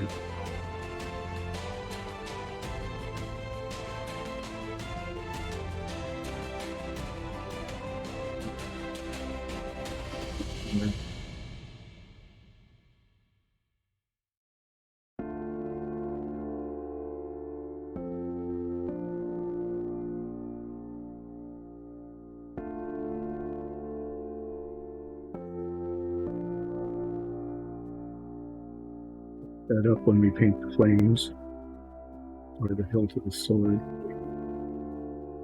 This is a pretty fancy magical sword, so it's got all these flames on it. This will probably be like bimetallic, and I'll put a red jewel there. Maybe do something similar back here. There isn't much of a blade, that'll just be a blade. You know, kind of a silver color with a little black wash on it. But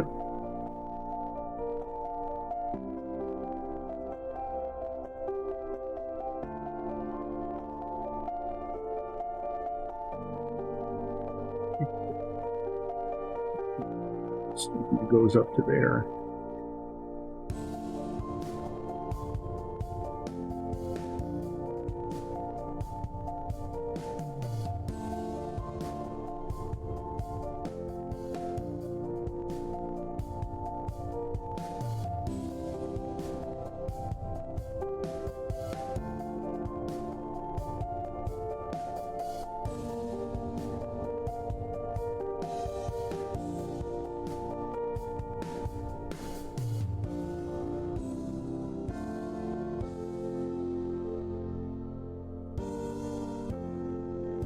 Remember, next time I do some sort of order, I will get some official Tamiya paint thinner rather than just like throwing denatured alcohol or something in it, which works. I mean, you can use water and alcohol, but the alcohol just really speeds up the drying time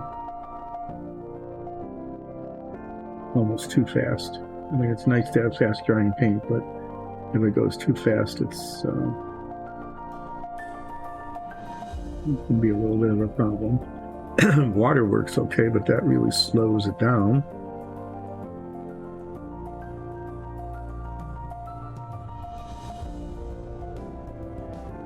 Whatever solvent they use, they sell, and throw some of that in some of these paints.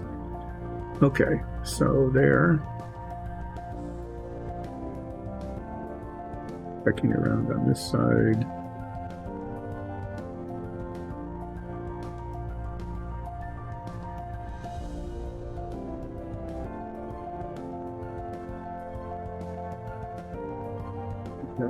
Okay. So we'll call that there.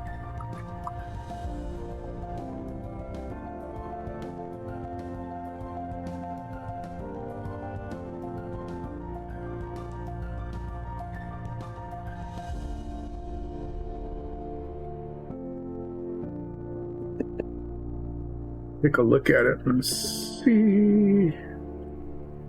Oh, this is coming. Okay.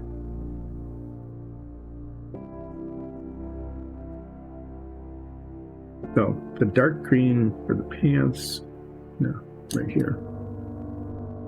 The dark green for the pants is working. I think it's good for the gloves and those little bits here and around the collar. The lighter green worked really well for like the under cloth that one would wear.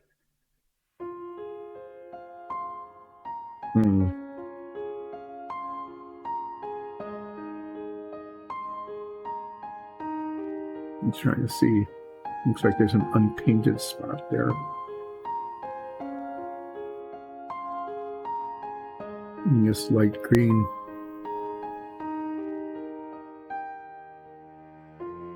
It's working pretty well for that.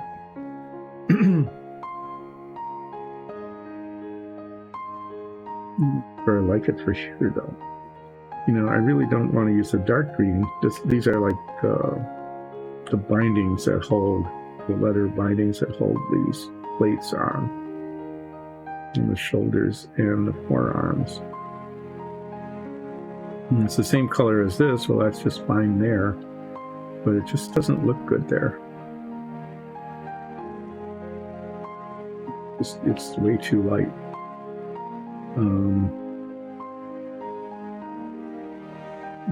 Feel anxious about just going over it over and over and over and over and over again just to do it. But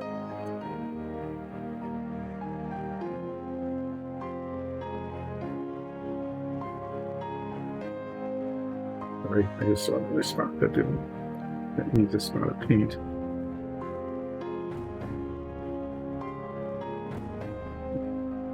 These little crevices.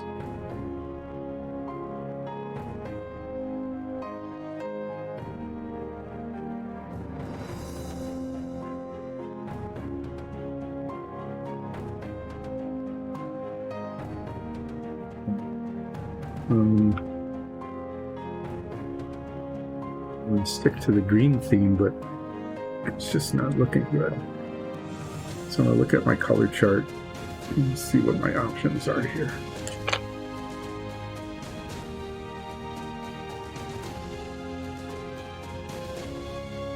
This is the color I used.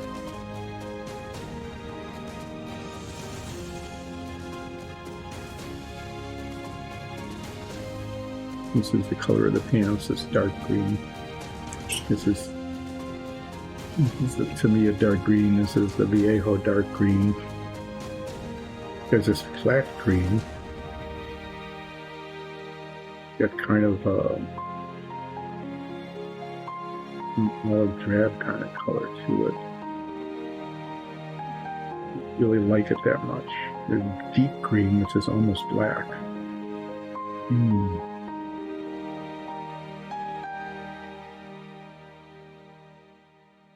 I think I'm going to try a little bit of this. I can just keep redoing it. I'm going to pick a spot like this up here.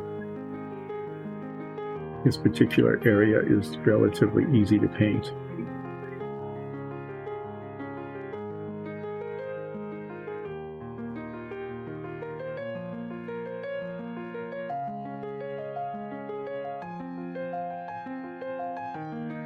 So this particular spot's relatively easy to paint. I'm going to try the flat green on that and see if it looks any better. And if it does, then I'll paint the rest of it. If it doesn't, we'll just go back to the thick green color. The thing about painting is, until you get the layer up so thick that it starts losing detail.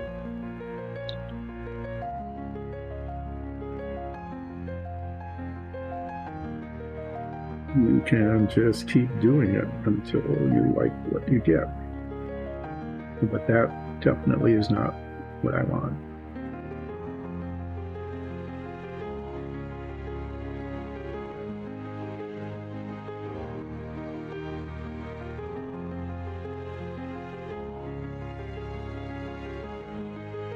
Putting this on, you really can't see the difference right away.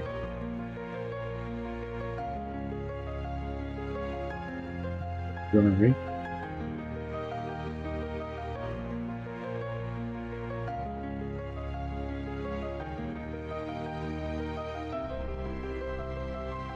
It's an improvement. We'll paint this on that side.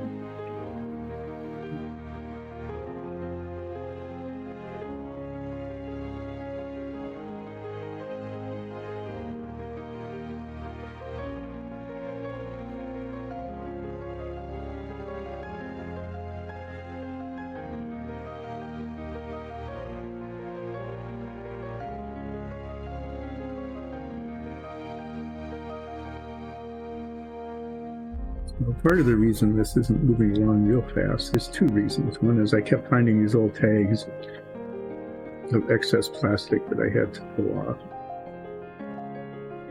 And as I found them, they're kind of scattered around. And the other is just trying to pick the colors, because we got a bunch of new colors and I'm kind of experimenting with them. And I also want the colors to look right for this particular model. Now, I can begin to tell right now that even as that darkens, as it dries, it's just way better than this bright green that just jumps way out. I'm not going to bother redoing this. I think this is fine around the bottom of the armor. But up here, it just turned out to be way too limey, kind of. This is doesn't look as brown as it does on the color chart, so I think it's working pretty well. I'm gonna just say I'm going with it.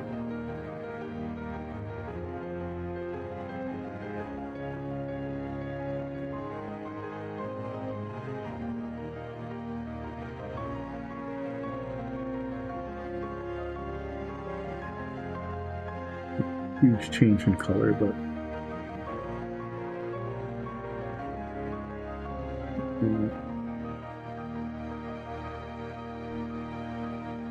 it doesn't look as out of place.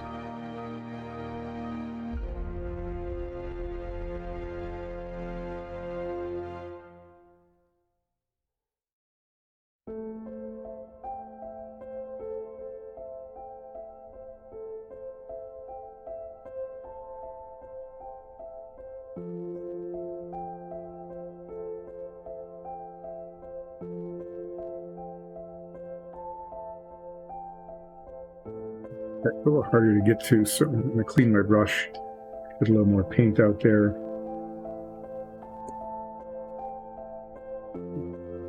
I decided to use it.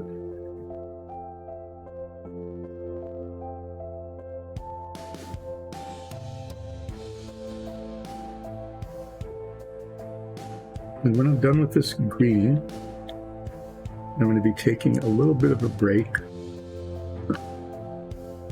And then come back and I'm going to start painting the armor finally.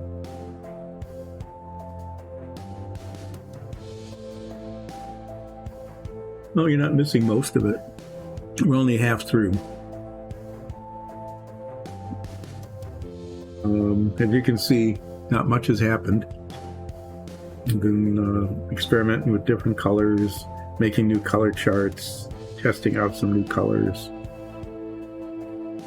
This is the third color I'm putting on this particular part of the model. Yeah, so what you are going to be getting, though, in a little while is a 10-minute break while I let this green paint dry, because I want it to dry before I start painting the armor. When the armor comes up to it in many places, and I want it to not run, that would be yucky. And then I'm going to start putting metallic on the armor. And I'm going to be using 3 different Viejo metal colors.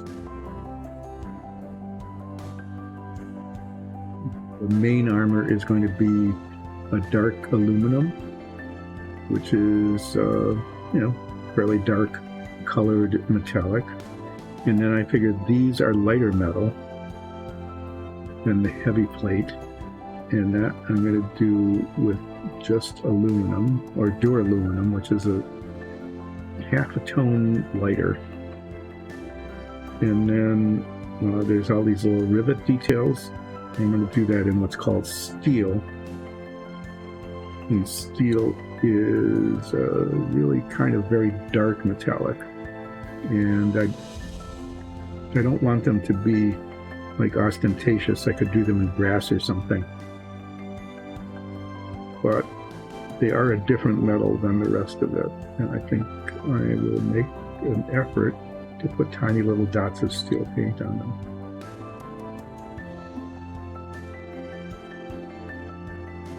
And what I'm doing now is repainting the third color that I tried on this. It's basically like painted leather strapping that holds on the shoulder and forearm. Now, I don't know if it shows up too much on screen, but the new color is much less bright.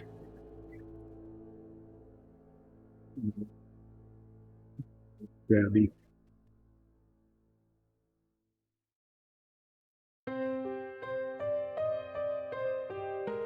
And it looks like I knew there was a spot somewhere, and then I missed it, where I need to get the dark green back out again. Right there, a little bit of spot. And it got painted with the previous green color, and it should.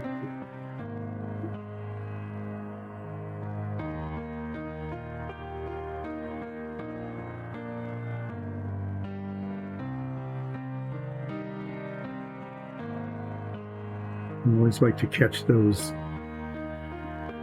sooner than later, even though it's kind of annoying to, close up one bottle, open up another one.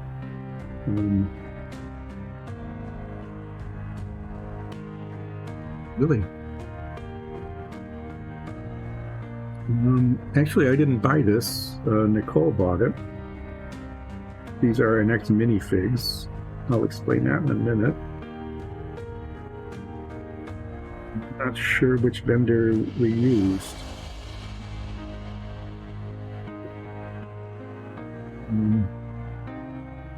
If she's on, or I can ask during break, I can ask where it's from.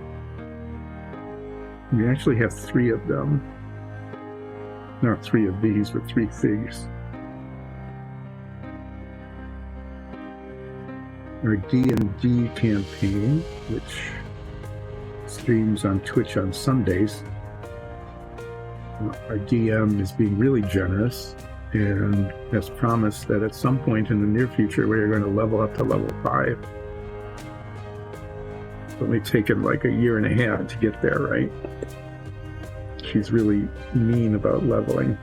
Apparently leveling doesn't make that much difference in the narrative, but it makes a difference in the morale of the characters. So we're about to become level 5 sometime in the next, 1 to 5 episodes, depending on how they go. I'm assuming we don't get killed off by something. You made a bugbear. You printed it yourself? So are you using a resin printer or one of these filament printers?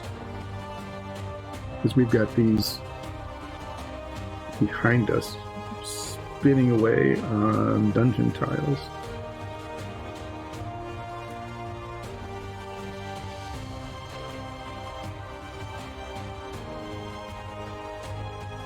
Yep, we are hopefully getting our resin printer. We've been now. It keeps changing, but I think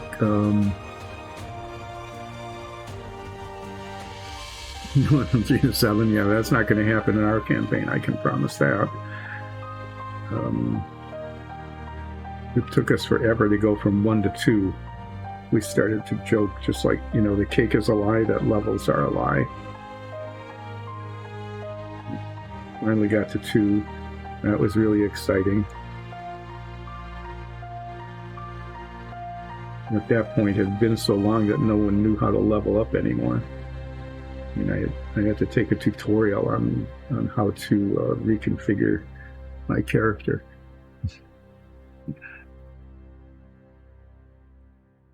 Anyway, yeah, our resin printer is supposed to be arriving sometime between like October 1st and the end of December. I don't have a precise, they're not really good about giving us a precise date. But yeah, we'll be setting that up, and then we'll be starting to print more than just floors and walls and features like that. And we'll be starting to do more figures like this. Although I have to say, I keep saying this to Nikki and Alexis, I really miss painting dungeons. We haven't painted a dungeon in forever. And it was always kind of fun. You know, you start with this basically primed mass of walls and floors. And then with just one layer of paint, some detail, and a wash, they just, boom, come alive. And it's always really cool to see that. And then at the end, being able to just, you know, put them all together and see what it looked like. It especially works well with some of the sets that we've done with some special features like flame traps and things like that. Trying to get the inside of the glove here. Like I can see from this angle that it's not painted. Seeing it from that angle and getting the brush there are two different things. And it's in a spot where you're never going to see it on screen.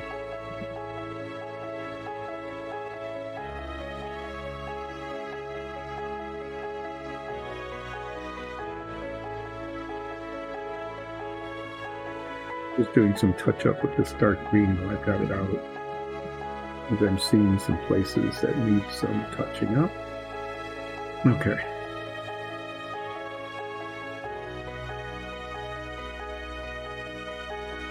We are in Michigan, on the southwest quadrant of the state, near a place called, near but not in, Grand Rapids. So if you look at a map of Michigan, and I'm not going to do the hand thing. Nope.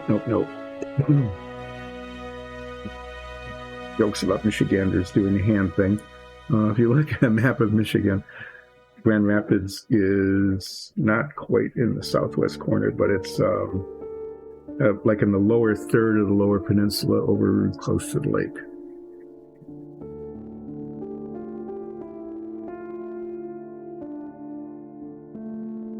Yeah.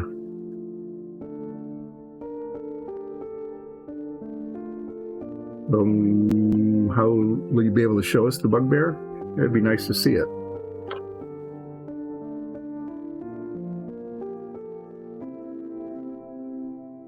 Anyway, yeah, we're in a southwestern part of Michigan. It's an okay area. The city of Grand Rapids itself has grown up hugely since we've been here. It started out like very conservative, socially conservative, no stores open on Sunday kind of place.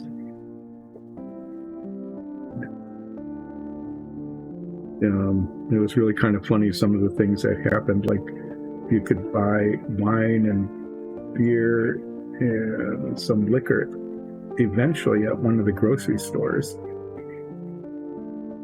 when the state allowed that to happen.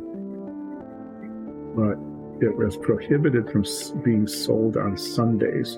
The store was open, but you couldn't sell any alcohol. And so they had these like big shades that they would pull down. Okay, that's great. We'll take a look. definitely take a look to see how that came out. How big was it? Was it like, these figures are like 2 inches. This guy's about 2 inches high. What size is your bugbear?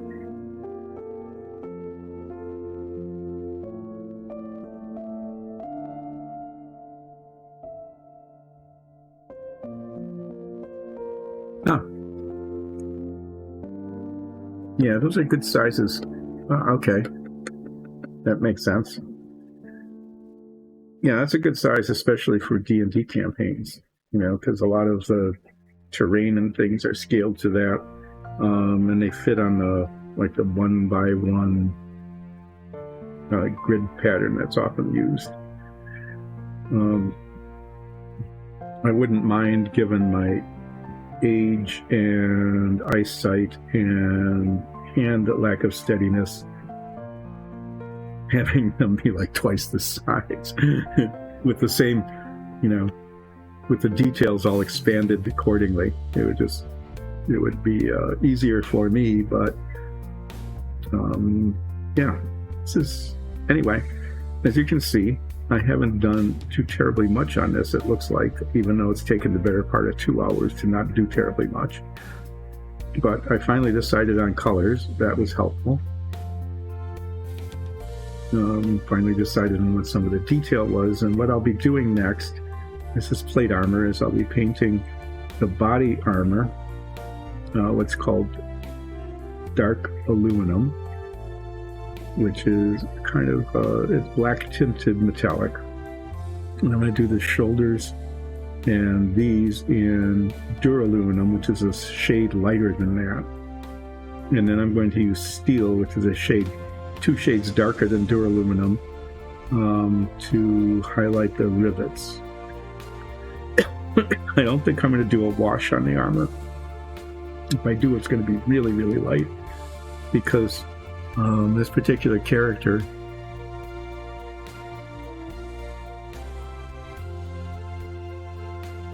thanks. Yeah, this particular character is my character when we play D&D, so I know that I keep my armor clean. You know, when I have a chance, you know, every couple of months or something, when we're not getting killed or wallowing through sewers, I polish it up. So I'm actually going to leave it pretty shiny. I have to figure out what color these boots are going to be. Nicole, who plays Zorya in our D&D campaign, is doing a drawing of my figure, and includes boots, so I need to see what color those will be. And yeah, so if they're not some sort of green, I'm just going to say they're leather boots. I'm going to paint them a light brown color with an umber wash to bring out the detail. And then I'll probably do something simple. I'll probably paint my offhand, which is the Lashalar, which is an offhand defensive dagger. And actually use it to disarm a slashing attack if I'm very lucky. And then there's detail things. I can either start working on the backpack with all these flasks and dagger and thing on them. I can work on the head and the face, or I can work on the Flamey Sword. This is a magical sword I picked up like 10, 15 episodes ago, which has been very effective. I might wait on the Flamey Sword, though, because we got a whole bunch of new colors, some of which would be really good for flame. They're like bright flaming orange and yellow and orangish yellow and yellowish orange and reddish orange and things. And I'm going to make a color chart of those so that I know what I'm working on. Depending on how the time goes today, it's not too exciting watching a color chart being made. Anyway, I think I've got the underlayments done, other than for the boots. I got the gloves, I got the underskirt, I got the pants, I got these bindings. That color finally, I think, is satisfactory. And I'm going to take like a 10-minute break, just to take a 10-minute break. And I'm going to come back and start painting the main armor with dark aluminum. And I'm going to keep working really hard at trying to keep it on camera. Maybe I'll put it up higher. There, it covers a larger area that way. I don't get quite the good light I'd have, but... So I will see you in just 10 minutes, okay? Thanks for joining so far, and please hang on. Those things will become more and more complete as we go on over the next 2 hours.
So, back again from the break.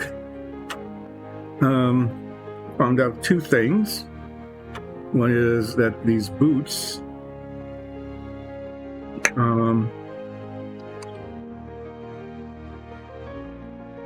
boots are an olive green color.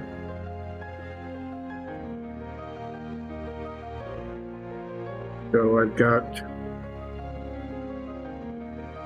it's kind of flat green and this deep green. This flat green might work. And they're actually magic boots. In the show, I acquired magic boots. They're they add a bonus to stealth.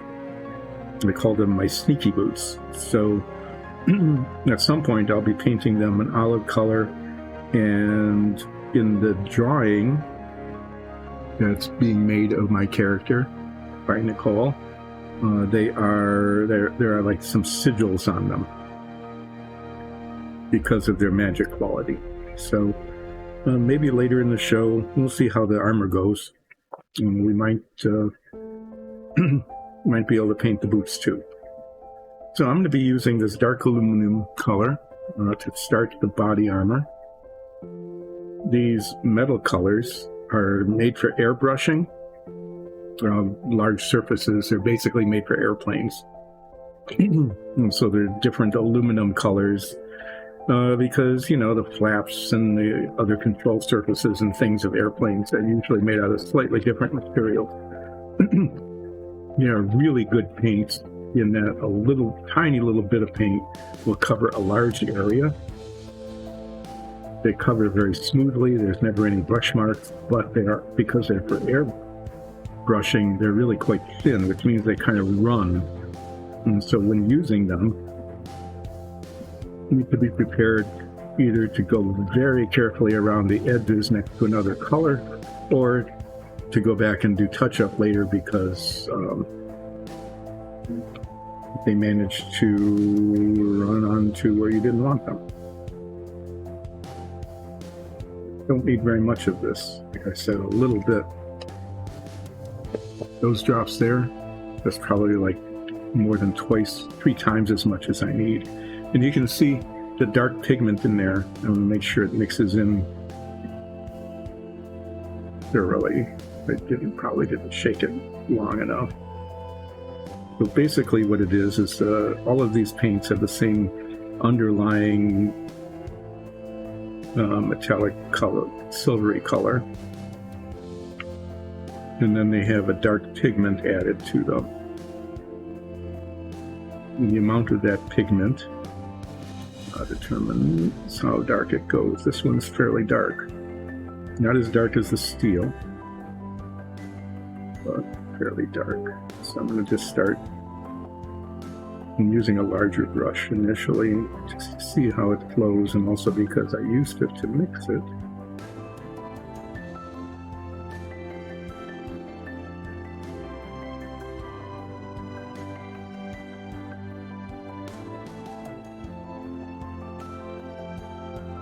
Hey, Seth. It's one of our cats came down to say hi.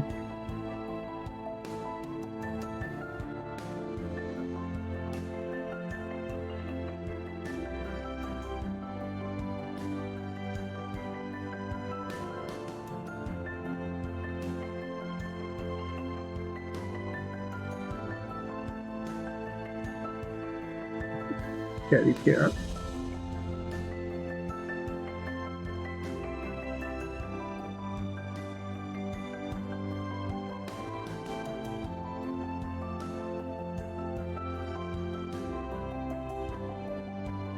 Sometimes I actually find with this larger brush that I can get pretty good lines if I run across like that.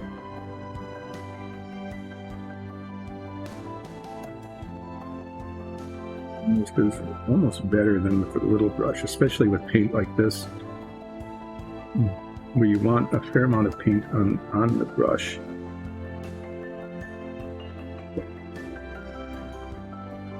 So, the little brush just doesn't carry enough of it.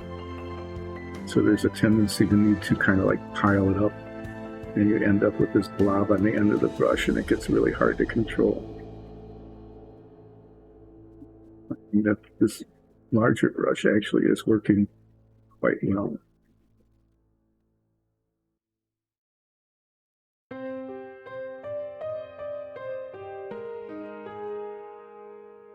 Here's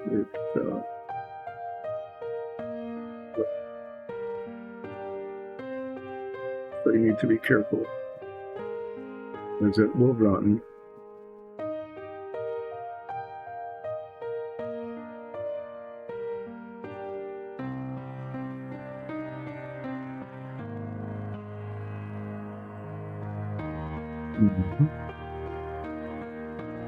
This is where I need to see where, yeah, obviously that.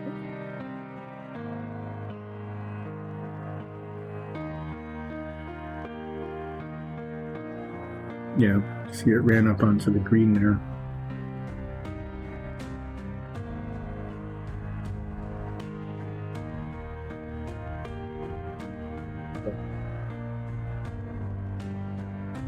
I was having a hard time seeing the demarcation line, you know, where the armor was and where the undershirt was, and I just pushed it up a little too far. And there too, I managed to end up not being careful. Got a little too ahead of myself. So I'll need to pull out the other green and do that touch up.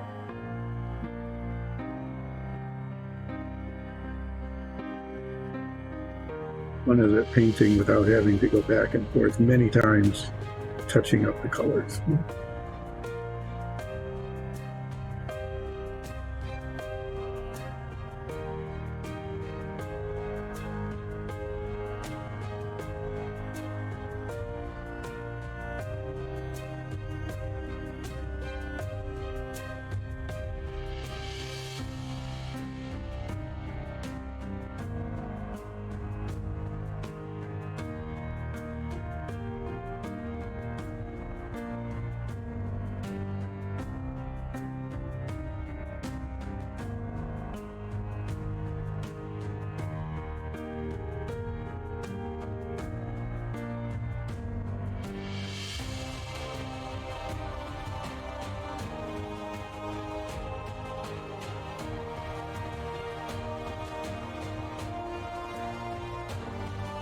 You did like 2 drops of this paint instead of the whole block.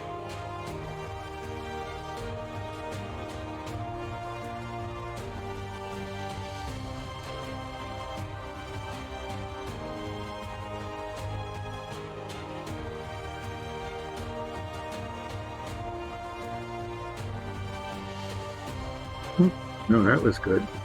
Look at that. The brush slipped and got a huge block there. But the only good thing you can say about that is that because of this tiny slip here, yeah, I get to fix a really huge slip there.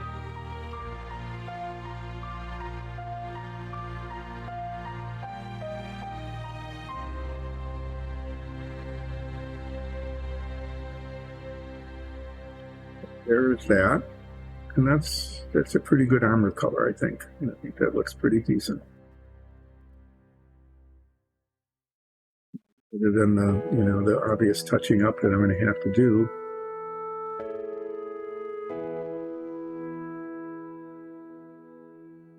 Green. And now what I'm going to do is I'm going to wash the brush here, and the next bit I'm going to do is duraluminum, which is, like I said, one shade lighter.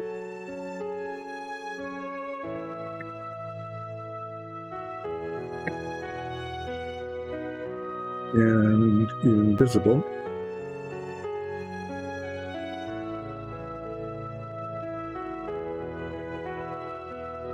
like 6 of these jars that all have the same kind of color on the top. And I've looked at 6 of them and can't.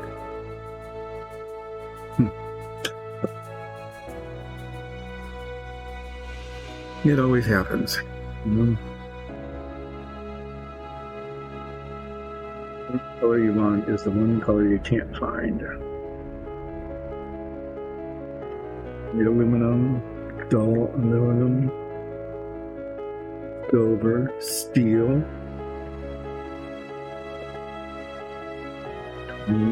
aluminum,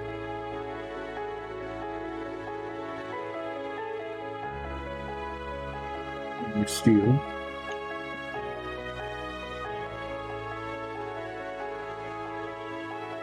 even more steel. Oh, there it is. That's really weird. Did I bring it out earlier?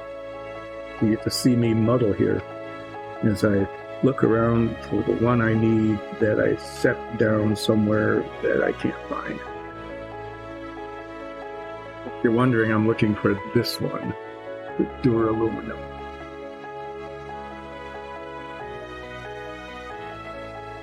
The shade lighter than dark aluminum.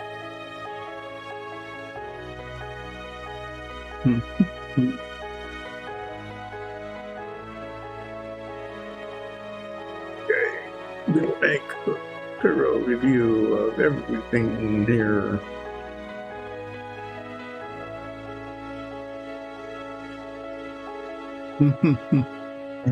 Yeah, that's actually pretty good. That might be something worth doing, because they are sneakers. Huh. Did a whole color disappear? And why would it be the one I need? That is so weird. Okay.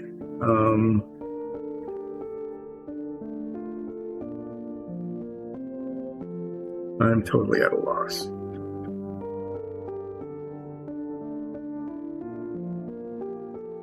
Because I know it exists, because I've used it, and it's on the color chart.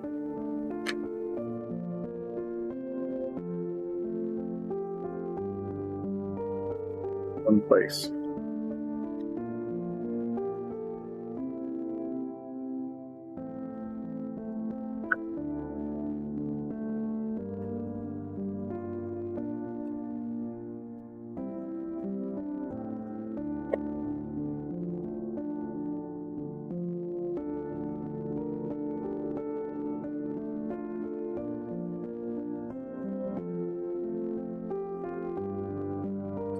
Yeah, really, really odd. Okay, so in the absence of the color I want, I'm going to put this guy here because it's getting to the point where I can't really hold it without getting my fingers in the paint. Any clues? Any clues where to look for the one color that I need, that I've been talking about for like 2.5 hours that I was going to be using?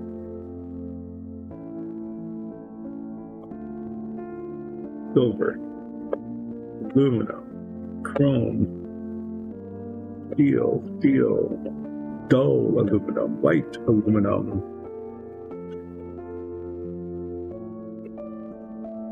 dark aluminum,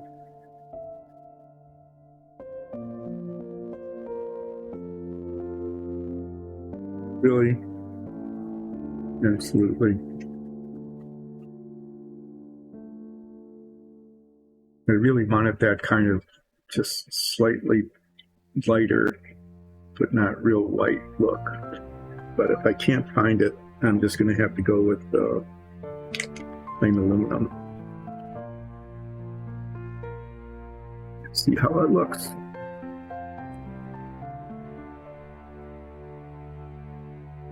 Drop on the floor. Oh, jeez. Okay. Is this it?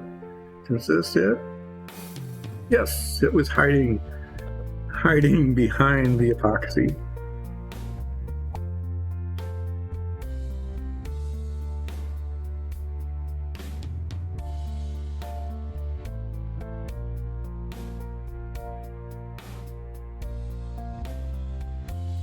I'll have to get some pictures of the old sneakers and see how that would look.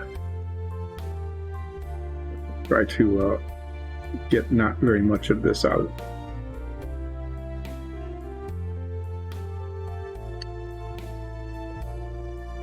You can see that it's much lighter, but it still has some black pigment in it.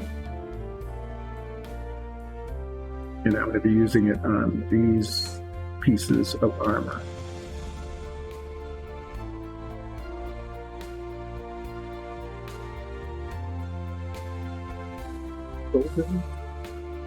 I'm going to paint right up to the backpack there.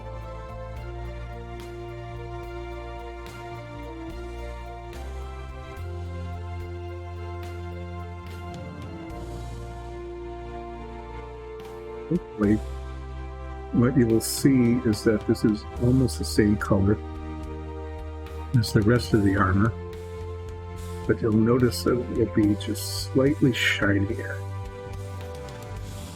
essentially.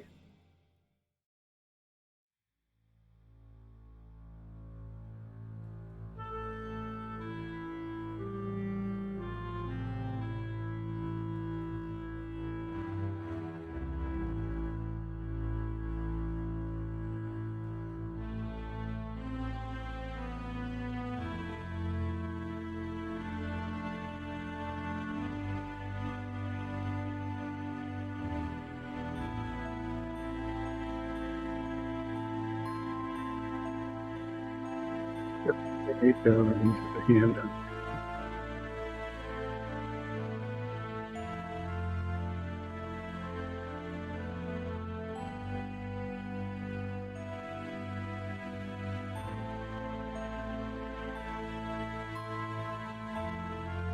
Thing is that plate armor tends to be just slightly boring.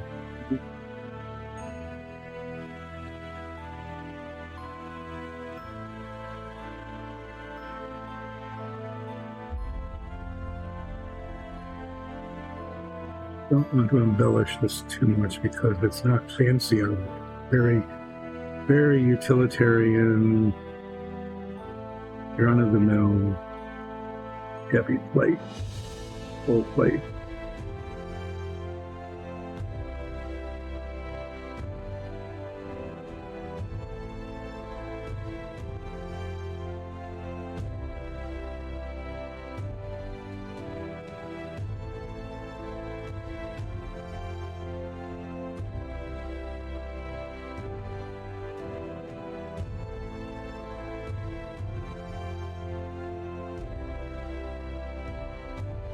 Basically, I've used like 2 drops of the stuff, and it's covering all of this. A tiny bit I put in here, I barely touched it. So the upside of this paint is that a little bit goes a long way. The downside is that it's hard actually to squeeze out that little bit, so you end up wasting it.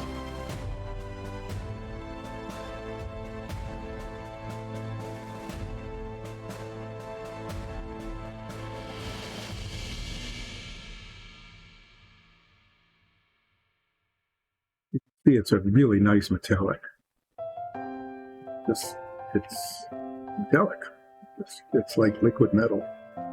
So you can understand that if you used it to paint like an airplane, a fuselage and a wing, even something fairly smooth and straightforward like a B-29 or something.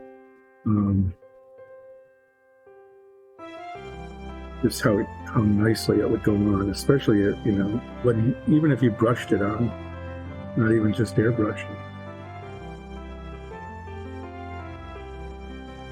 Right. But I think the metallic part, the plating actually came out really quite well.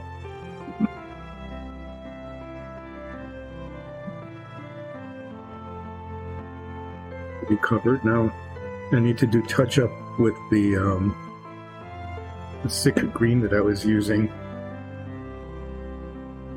I managed to spot it. I got it a little bit extra there. And I got a big spot of it somewhere.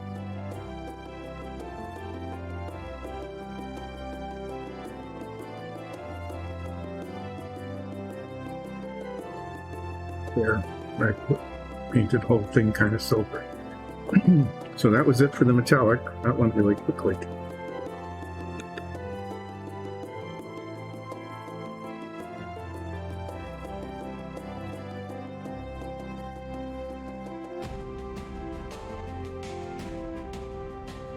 That's all right while I get this out. I'm letting it dry since I have to touch up spots that are not dry yet. I'm going to paint the boots.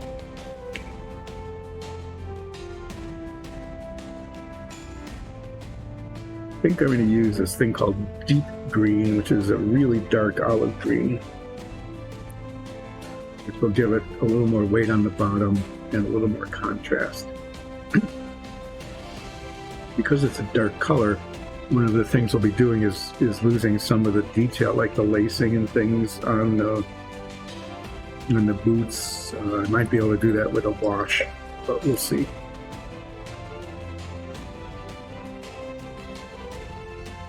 I think I'm going to be able to use the larger brush with this too, because it's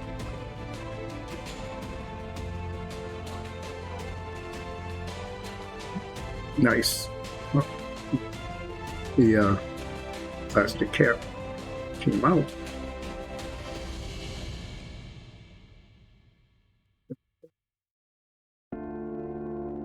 Okay. There's always something, and this something happens to be a blot of paint.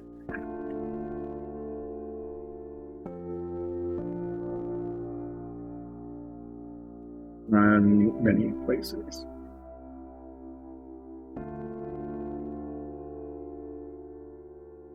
Kind of unexpected, but there's a paint buildup around that I will clean off a little bit too. So we'll get ourselves a new reflective thing there.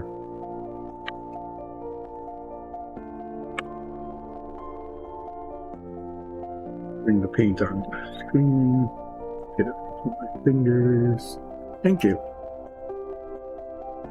Yeah, the metallic, I mean, just getting that bit done now really helps make it start to look like it's getting complete. So I'm going to paint the boots, and that'll help even more.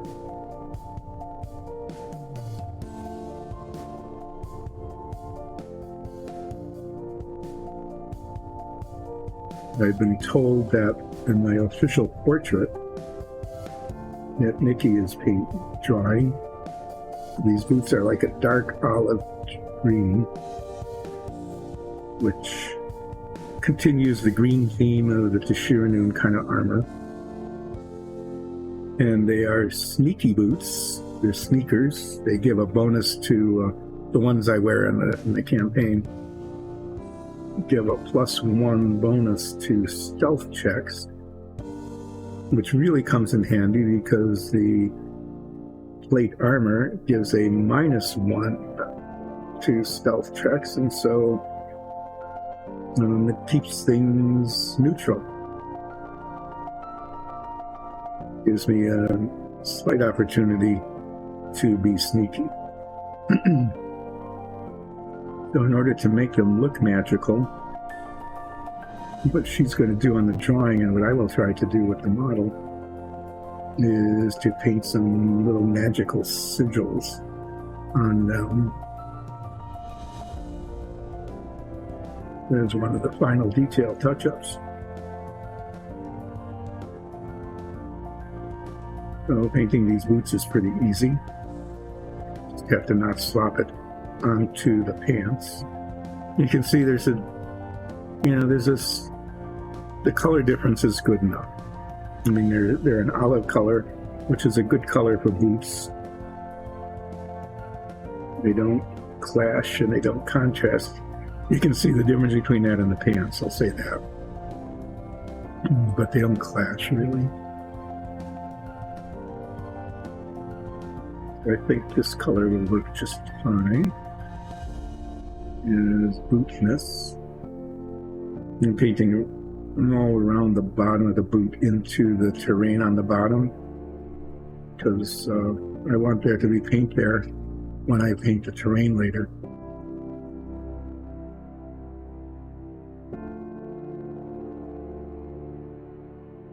paint up to the boots.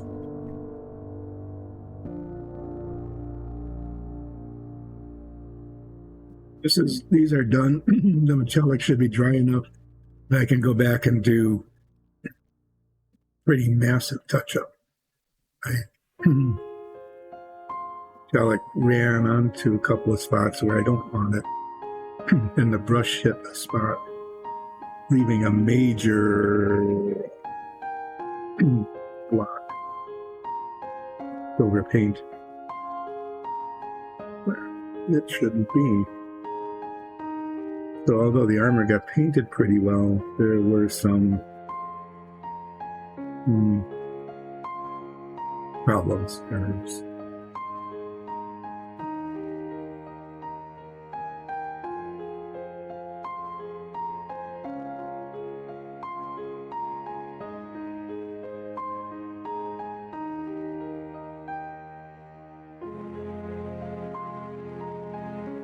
The bottoms of the boots here. Yeah, this is a good color.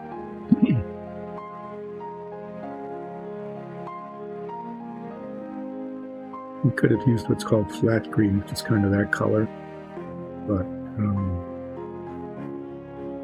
say that's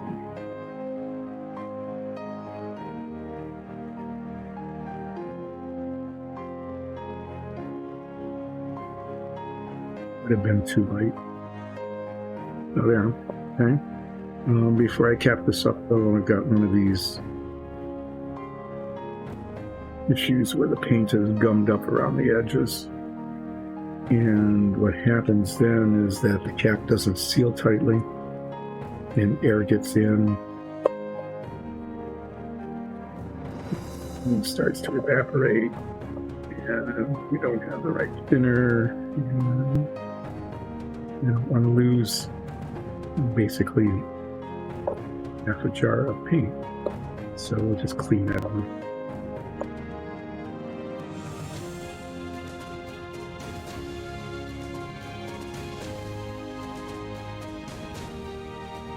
Done this maybe 8 or 9 times with different jars of paint, and I have managed, I shouldn't say that out loud, right, because that'll curse it. I have, not only have I not gotten paint, is the dried paint inside the bottle, which is important, but I also haven't like lost control and spilled the whole bottle, because that will happen sometime. As I push down on the dried paint, I'll lose my grip, and there'll be this huge spill here onto my pants, and everybody who's watching will have a grand old time. But I scrambled to try to clean it up.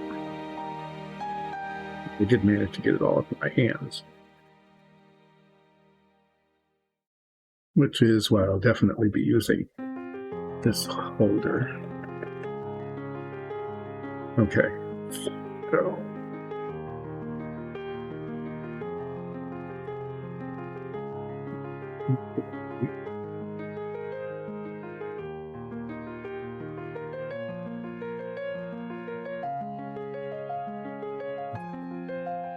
the new colors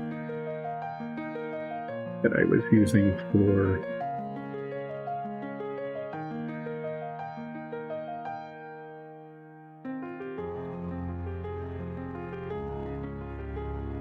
these Viejo paints come in these squeeze bottles, which means you can't dip your brush into it, which is kind of a problem. I mean, it would be nice when you can do that. That's why I like the Tamiya's, especially if you're painting large areas. But you can dip out little bitty quantities, which is good, so you don't waste the paint. Here,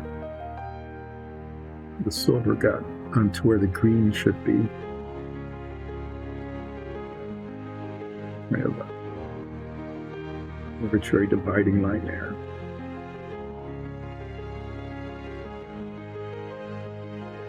Barely move it back.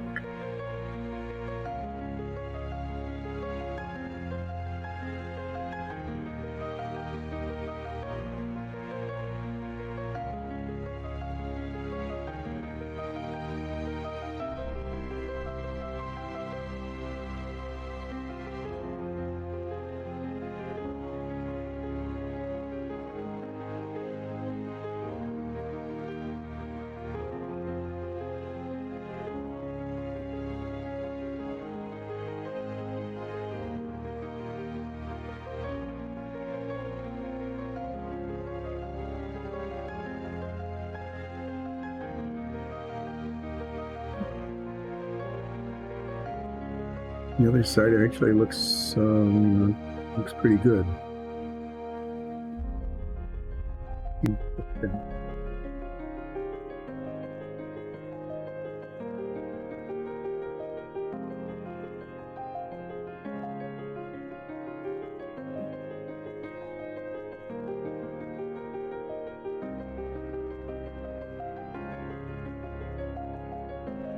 Brush swept in one spot, and put a huge there. The whole thing got painted.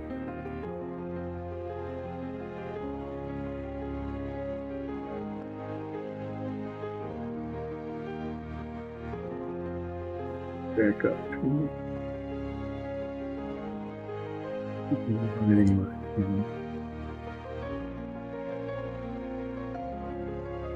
And that one amount have to keep coming back and forth. So let's see if we can get it right.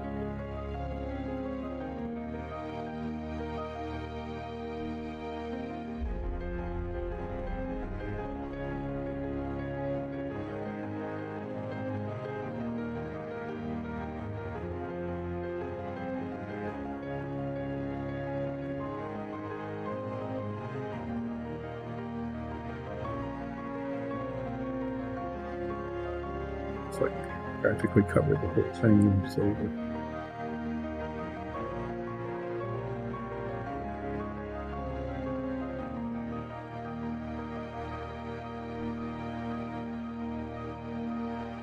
Okay, so let me go around again. I think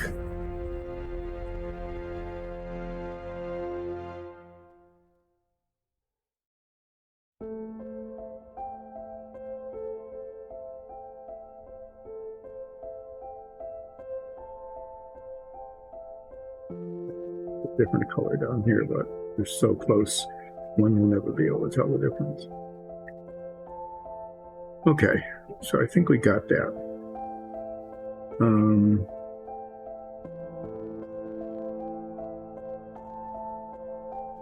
Tiniest little spot there.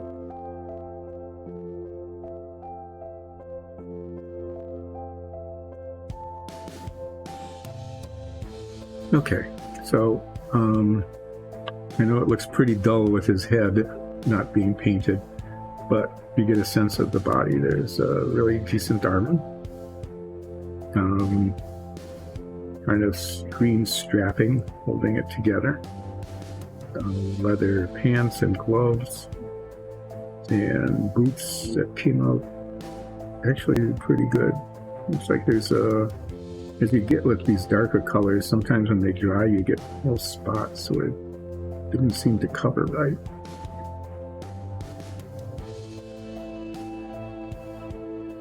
To pull out that flat green again and just touch those up. You can see them, just an unevenness there as well. And so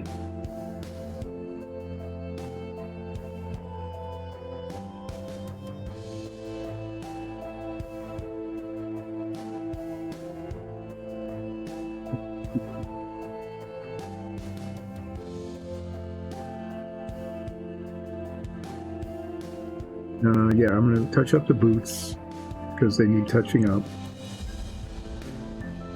And then I need to decide which of the other bits I need to do next. I could do the rivets. Maybe I'll do that. The backpack. Yeah, there's a lot of detail in the backpack. I have to decide. So the backpack on the original one was just brown leather, and I think that's what it'll be. Just brown leather, maybe a little embellishment on the top, maybe a slightly lighter color with a wash on it because it's kind of quilted. A little dagger here. Paint that up. And then like water bottles or flasks or something. If I wanted to,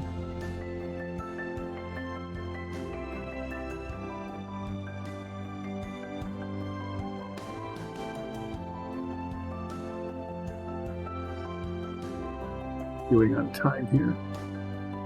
Got about an hour yet. Could end up getting a lot of things done. Anyway, I'm going to go around and there's these little spots on the boots. The unevenness. A little bit around the top. There's a spot there.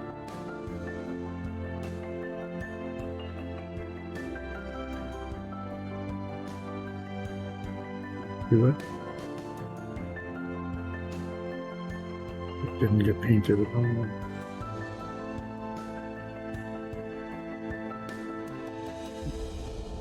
Okay, unfortunately. The side of the brush just bumped into something, but it turned out to be part of the boot, which is the same color, so that's good.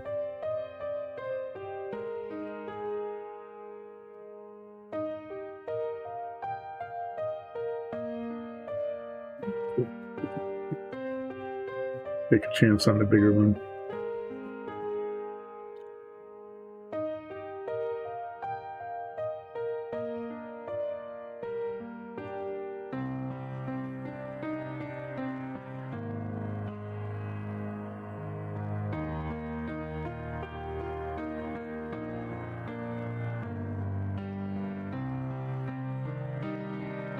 You can see on camera there's that little spot right there. It had no paint on it. Okay. We're just going to go around and do some touching up because the paint coverage was just really uneven.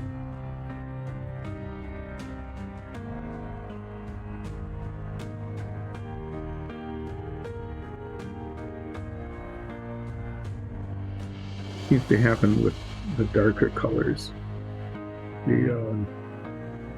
The primer shows through, but as it dries, sometimes it shrinks. And if the paint hadn't been right on the surface, it'll like make a little bubble or something.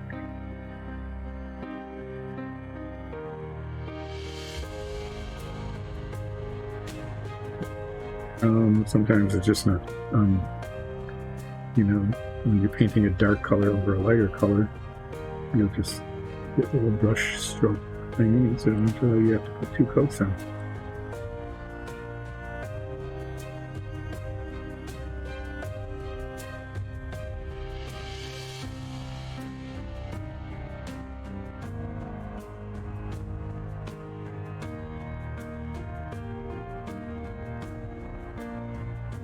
Get to that. Never got painted.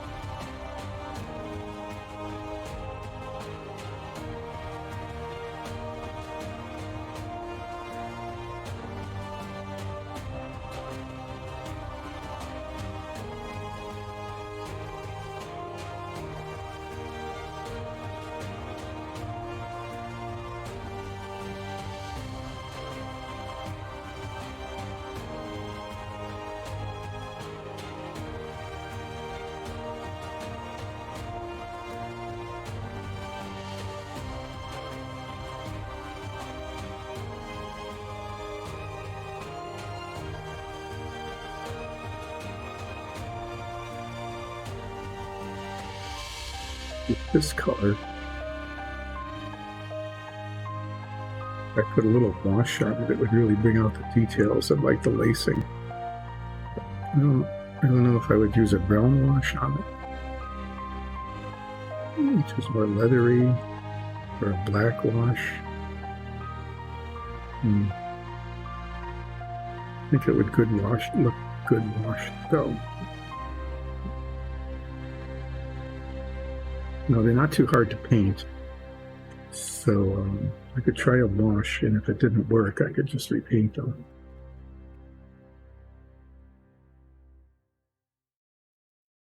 If I used the black wash, it would have to be like really, really, really light, almost dry brushed on.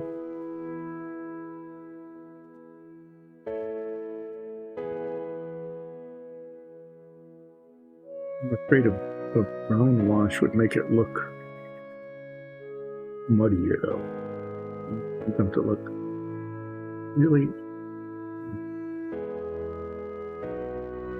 I'm sorry, I just saw it's just a little spot. You just turn it and the light hits it, you know?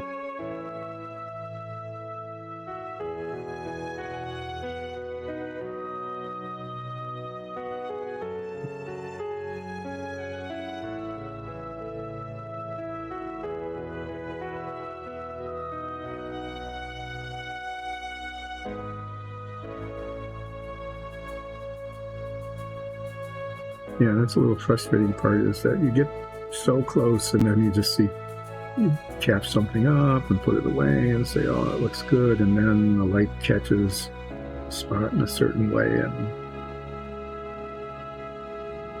and it doesn't. Okay, well, we'll let that dry a little bit, and then do a wash on it. And I'm going to do now,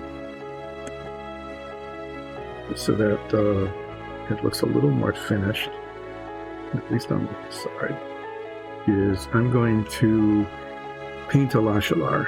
That's the offhand.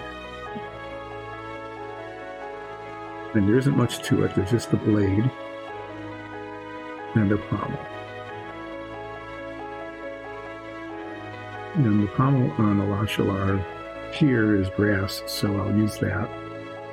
And it's a silver paint with a black wash on it. So if I'm going to do a black wash on the boots, I will do it on this as well then. So I'm going to get out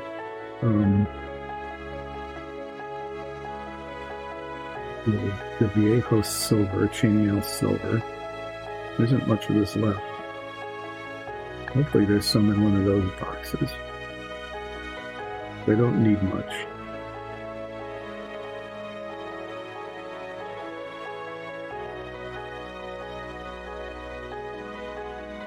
And I'm going to, let's see, there's a little bit of handle showing here. And I'm going to paint right over the palm, because I'll paint that later. And then paint the blade. I'm using this because it behaves, it's a little shiny,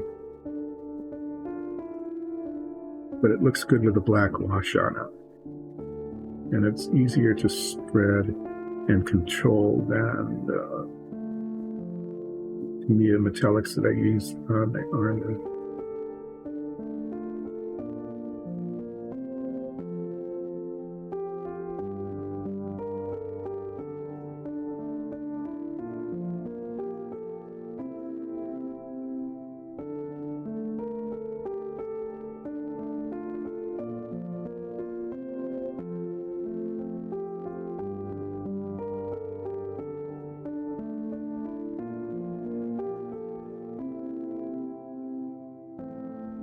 Gets washed, it tones down pretty nicely.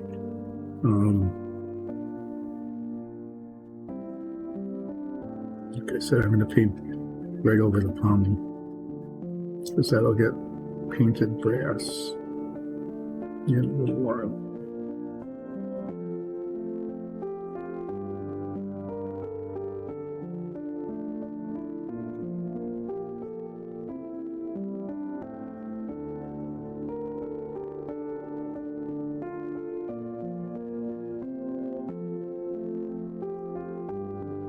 It's not bad. The line isn't perfect, but not too bad. I'm going to use the same color on the metallic part of the sword. So I'm just going to paint that now. There isn't much of it, it's just below the flames.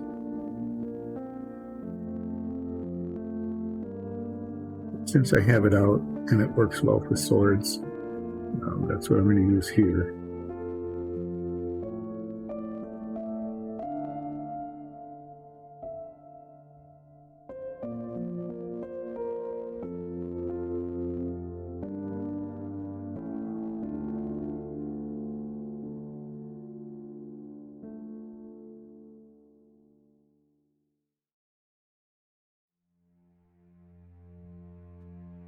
Yeah.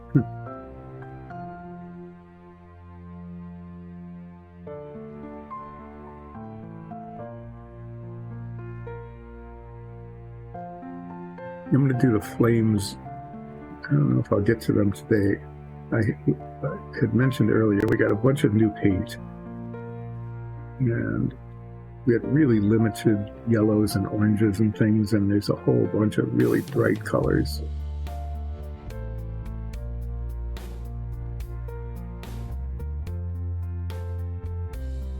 In there that could be really good for the flames.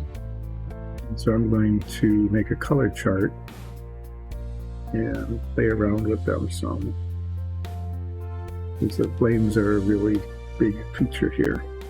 I'm going to paint these gold and brass, and when I get the brass out, there isn't a lot of contrast between the gold and the brass, but there's just enough difference in the color. And I think this sword should have that kind of tension.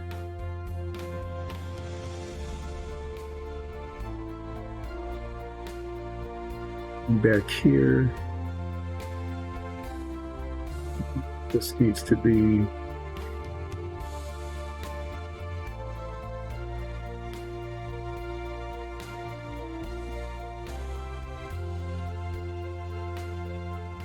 in the color of gold and brass as well.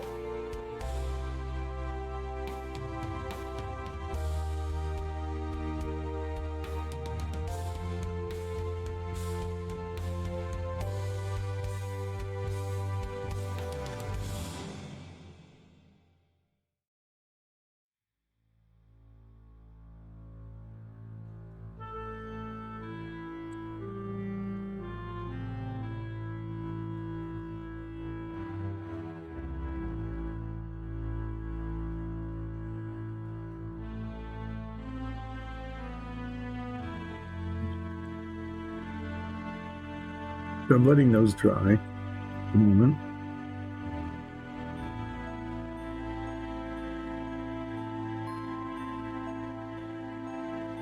Did they go hard enough? I don't know. Okay.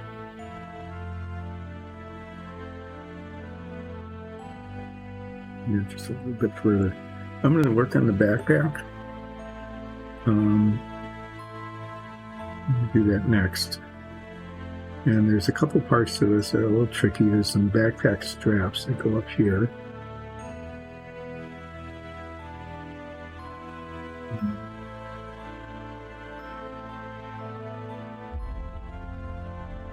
Maybe I want to paint up to these flasks rather than down, where it's just, it's nasty. Oh, there's a dagger. I might as well paint the blade of the dagger.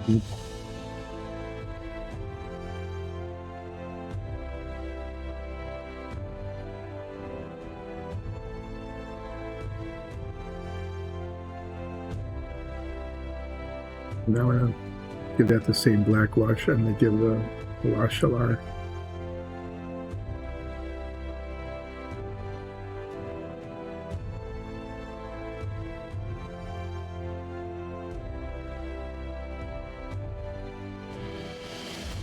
Okay, well, with the backpack, I'm going to use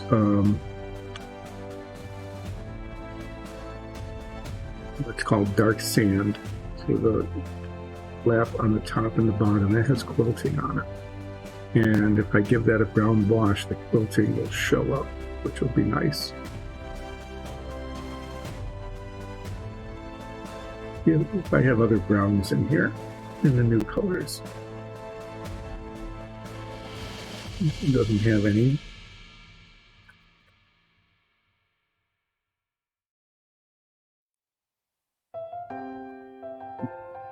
Right, this might be an interesting color. Let me pull it up. Do a color chart of this.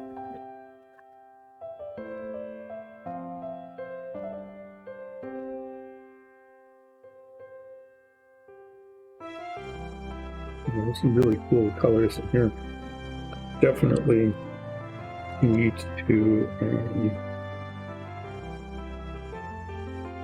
do a color chart. So, oh, bronze. Bronze would be good. Medium flesh tone. Nope. Nobody's that color. One thing you have to say for paint makers is that their flesh tones, no matter what they are definitely not fleshy. Sometimes they're just really kind of ugly. Ugly colors that don't match anybody's skin tone. Wow, some of these colors are really weird. Bone white, that's a good color though. Anyway, I'm going to see how this bronze looks, because that might be something I might want to use.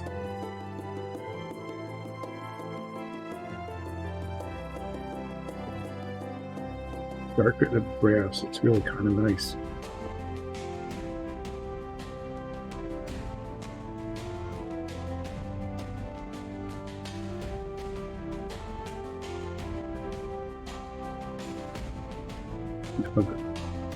This brass is really bright. Really not too much variation there, but that will contrast well with the gold on the pommels. Playing with new colors here.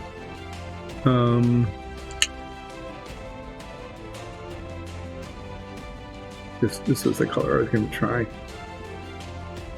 Pork brown.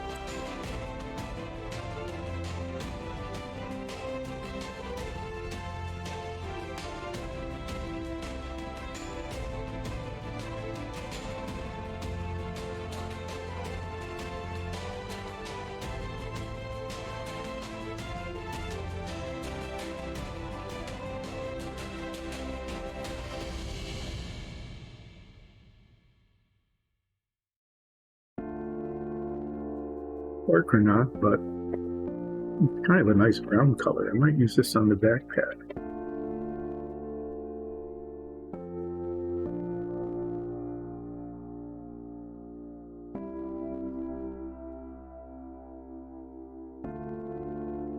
I think I will. I'm going to use this on the parts of the backpack that I quilted.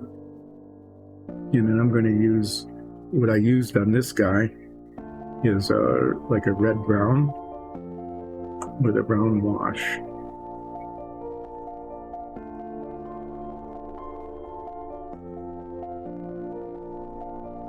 Paint these flasks first.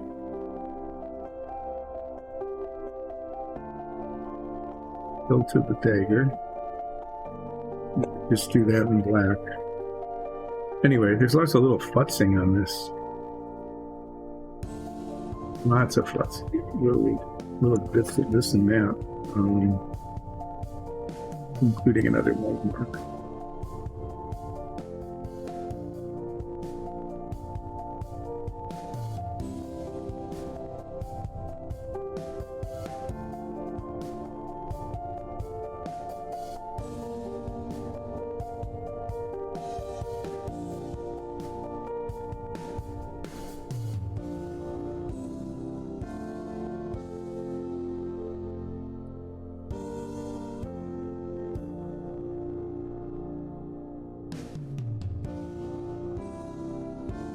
There's just no good way to paint this. It's going to have to come back and forth no matter what. No way around that. Because you have to get the brown paint in between all of these little bits.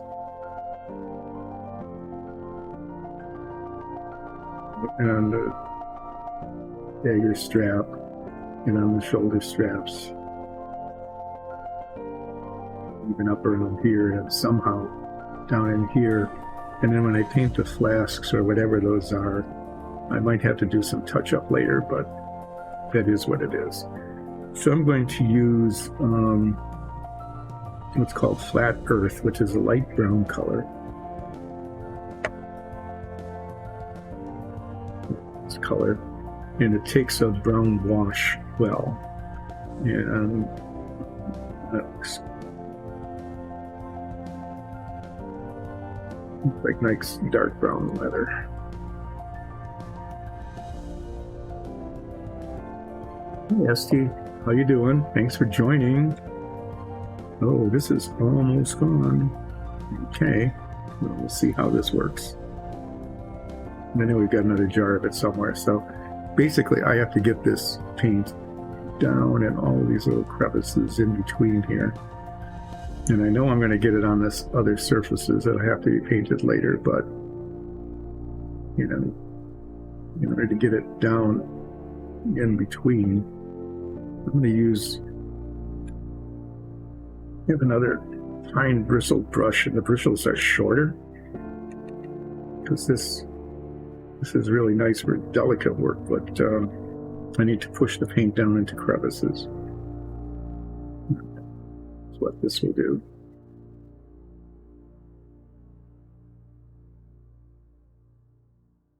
I'm not going to be too terribly concerned about whether I get it on the other surfaces that are going to be painted or not. Basically, I just want to make sure it gets into spots it needs to get into.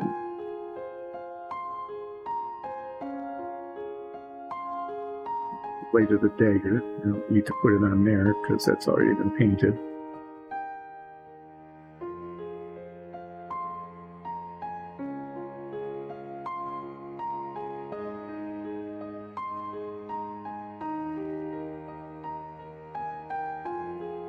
Back here, give the impression of being brown. Okay. Paint underneath there later. Paint around here. That flap is going to be a different color.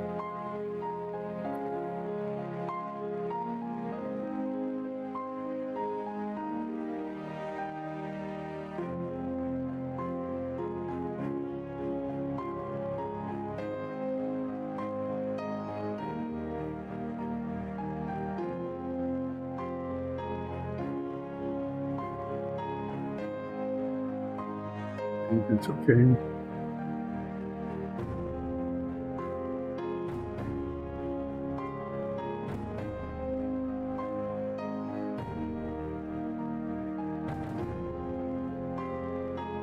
So this flap has kind of an edge around it. I'm going to paint it this color, which is, when it dries, will be a darker brown than the brown I'm actually going to use on the quilted part. So if I paint into the quilted part right now, that's not a problem because I'll be painting back up to it with the lighter color in the other direction.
To the dagger, but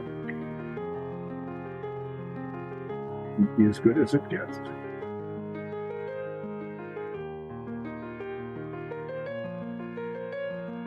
Obviously, I need to make sure I get enough paint there.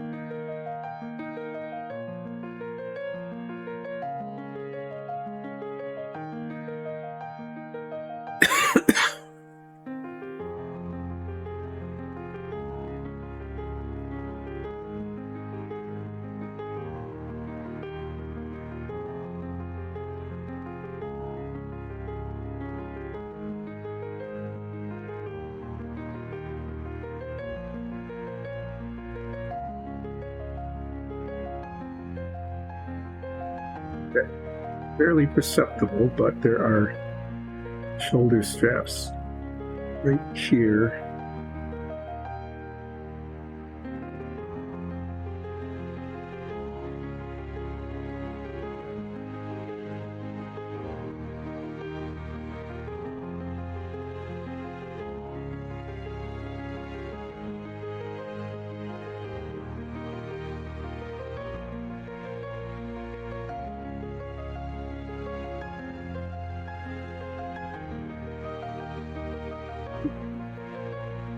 And I'm intentionally painting up onto the head and not the armor.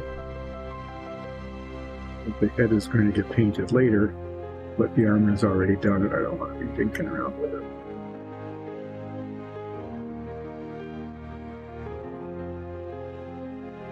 There, okay. There's kind of a base coat now on the backpack.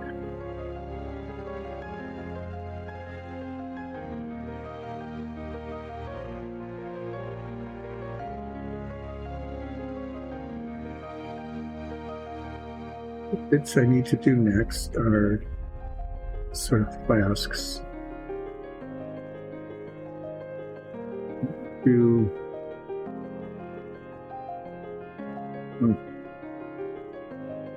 Sometimes you just like miss an entire section, right? The bottom of the backpack.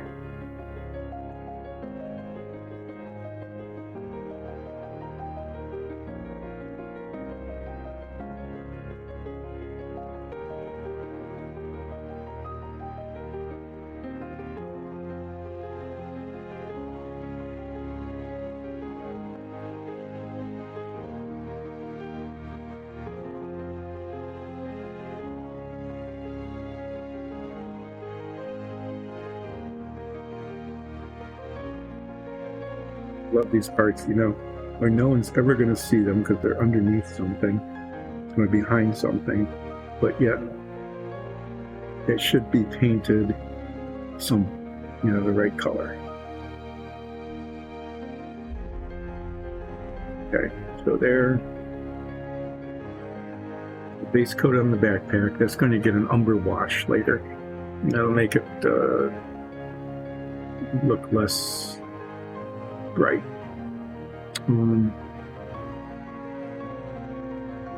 I have a lighter color, a new color, dark brown, that I'm going to experiment with now.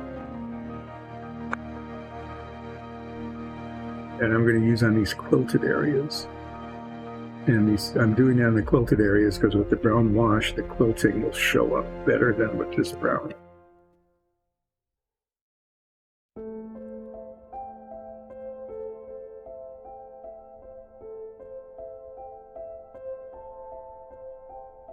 This would go. I wouldn't use this color before, so let's see how it looks.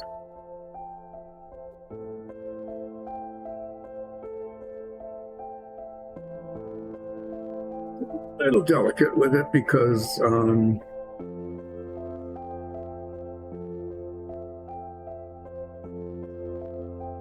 area is bordered by the darker border. Kind of a weird color, but we'll see. I'm really thinking that when the wash is put on it, it'll look pretty good. You've had that happen before. There's a color called leather brown. When you put it on, it doesn't look like leather at all. It's kind of orange even. But with the umber wash, and then it really does look leathery.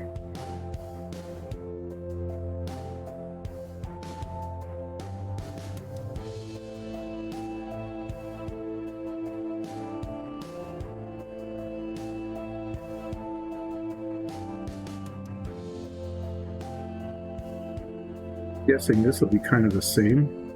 That's when it's washed. Different appearance, it'll be pretty nice.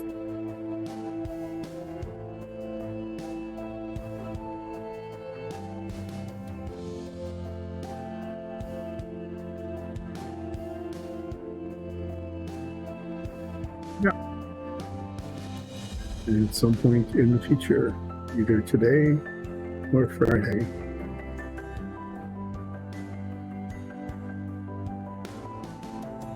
Depending on how this goes.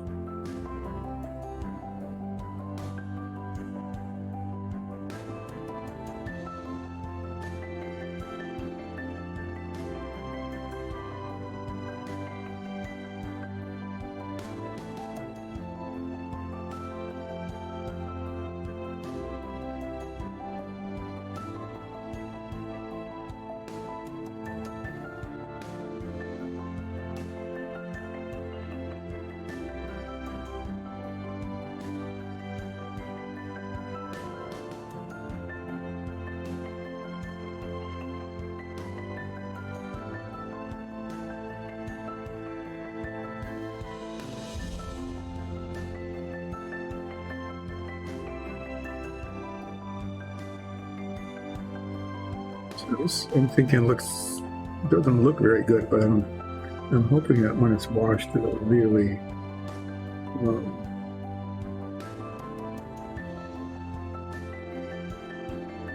the colors will come together better.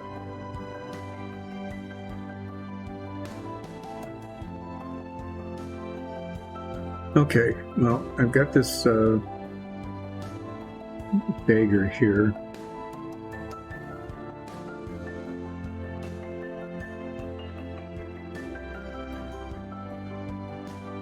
Make the hilt. I'm just going to make it black. It's not a real special thing. It's more like a steak knife than anything. It's a really dark gray. And black doesn't look as... Sometimes something like dark gray looks darker, looks blacker than black does.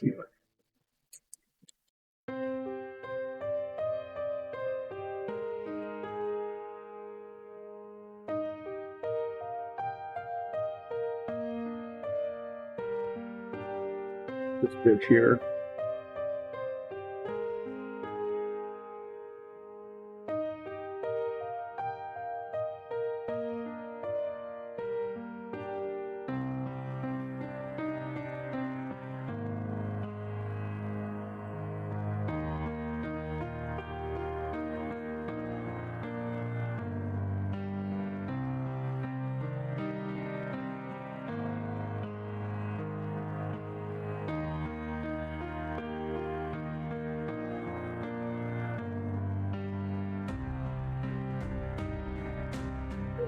Tip of it.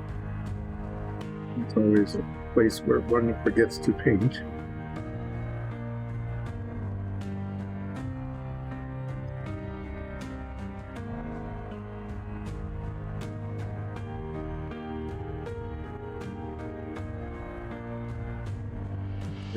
So there's a strap holding it on.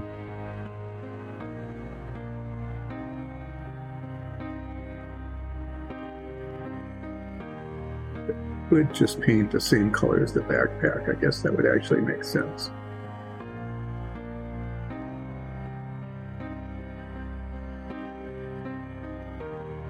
There, I mean, that's kind of what's holding it. I could do a little bit of darker brown, something that was sewed onto it maybe. On the other hand, you know, the right along here, the darker brown paint just didn't take the flat earth, so I think I'm going to use that rather than mix too many colors in.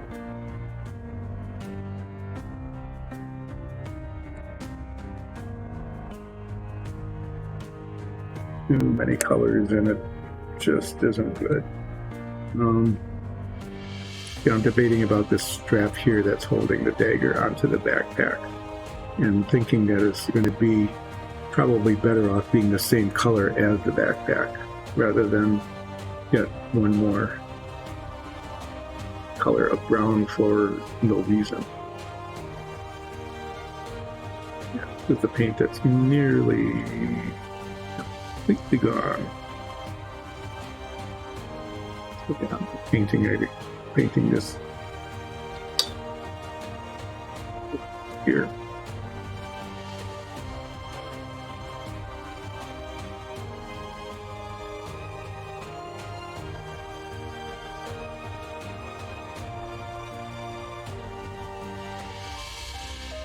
The other thing I want to try to do real carefully is, it's like the paint isn't really even here.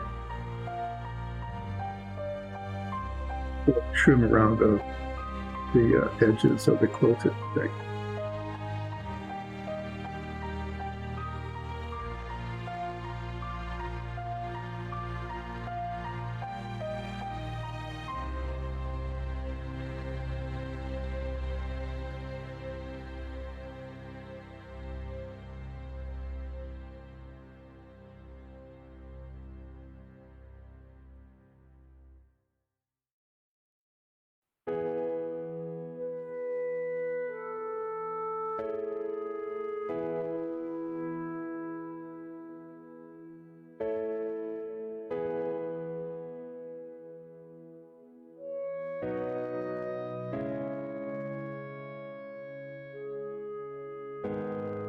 Okay, it's pretty decent. You can see the hinges on there.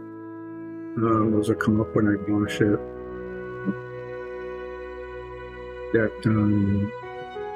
See about that. So what I'm going to do now is actually going to paint these two guys on the back what's called steel, which is a really dark pigmented metallic. And that's also what I'm going to use on the rivets on the armor. There's these little rivets kind of scattered around.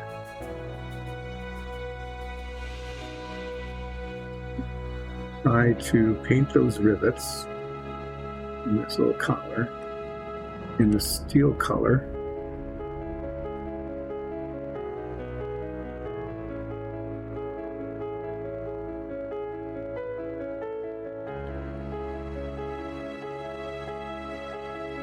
I hope that it gives it just enough highlighting,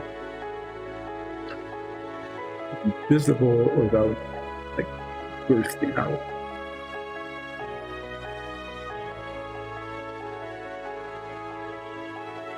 Shake this really well. There's the pigment in there needs to be really well mixed, otherwise it doesn't work well.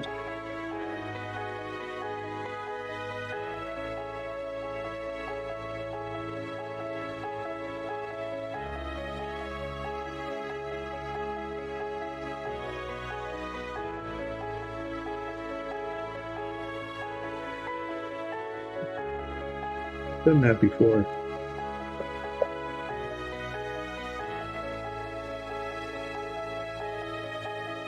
Yes, you can go. Yeah. You'll see how dark this is. Even this was the dark aluminum. You can see how much pigment there is in it. This is even darker than that. It's a pretty cool effect, actually.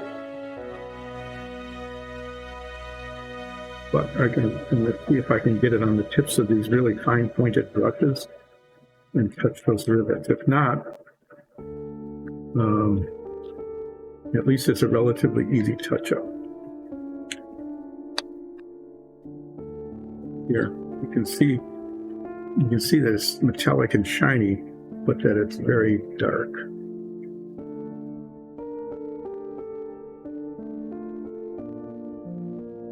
The brush.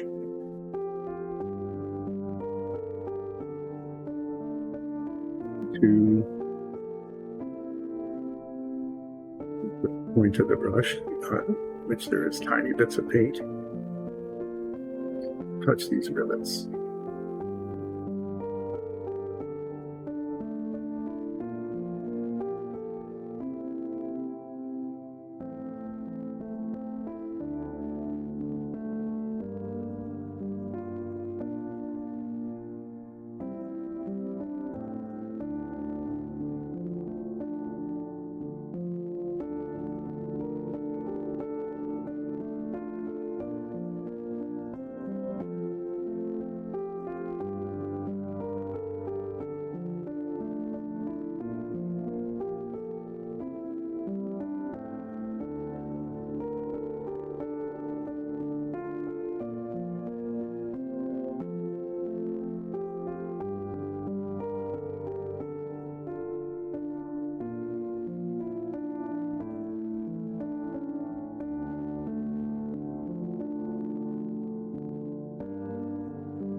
The problem with this really fine point is that it doesn't really hold paint.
Through the whole color.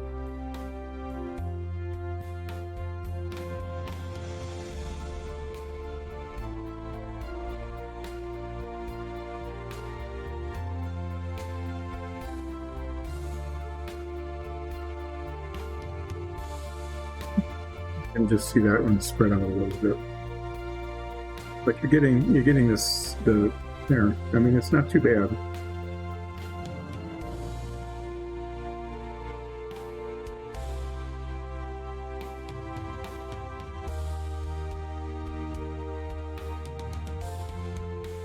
Gives a little bit of hint of got messy.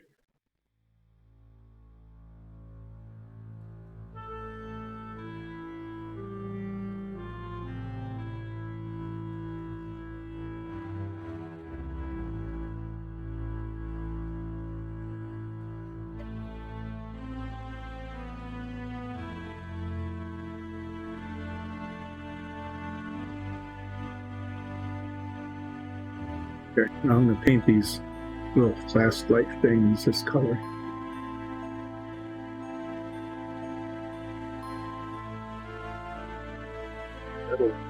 Little metal bottles of something.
That's what they're supposed to look like.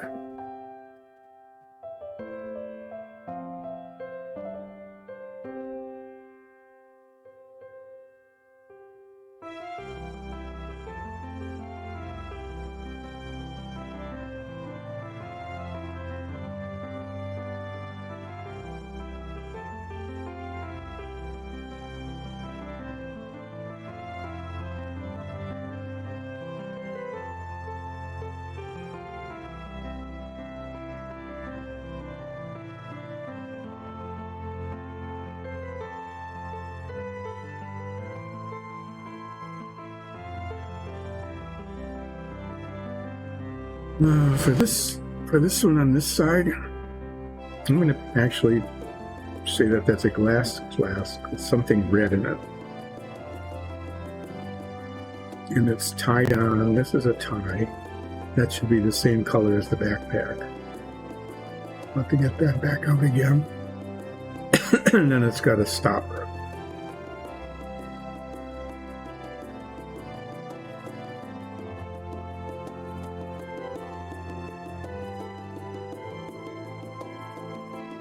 Do that.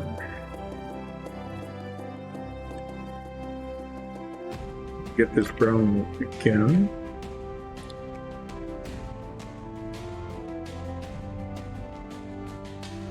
As I was painting this, when you're looking at it, you say, yeah, that's got to be tied on with something, right?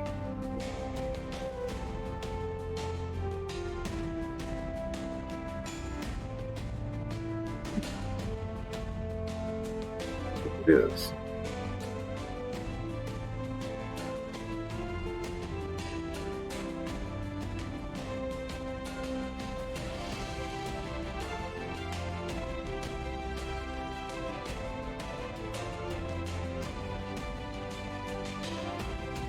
It's out again because of I work on the bottle cap and that. What color should the stopper be?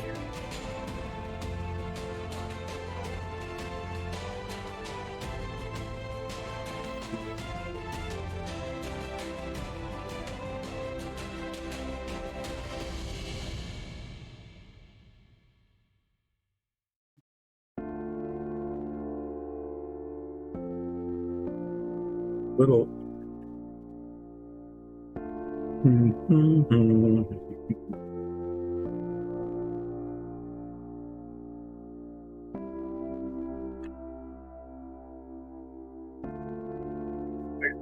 Paint this red, and we're going to paint it glossy red.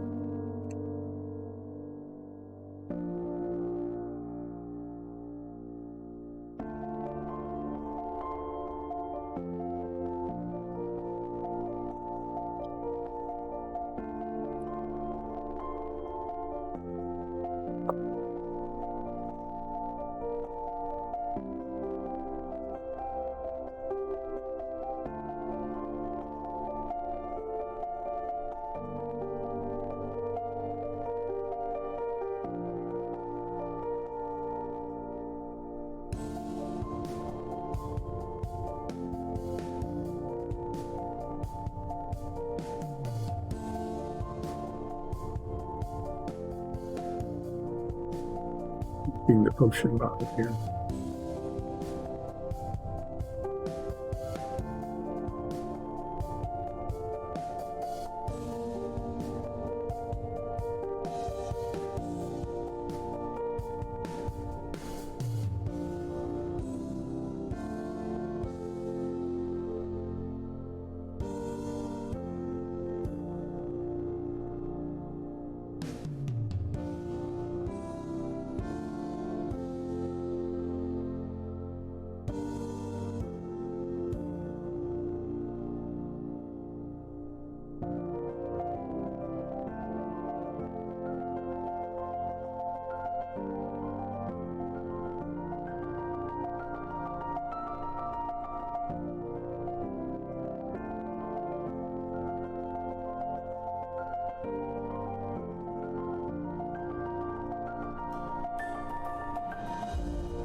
There's one spot.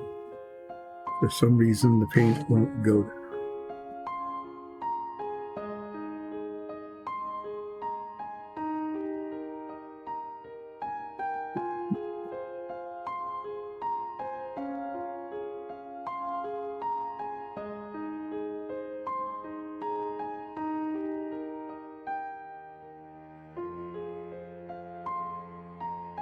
Look at it too far. Get a streak there, touch up.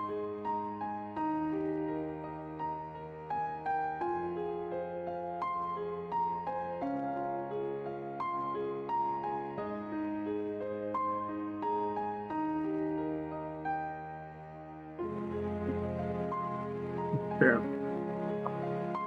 And the bottle stopper.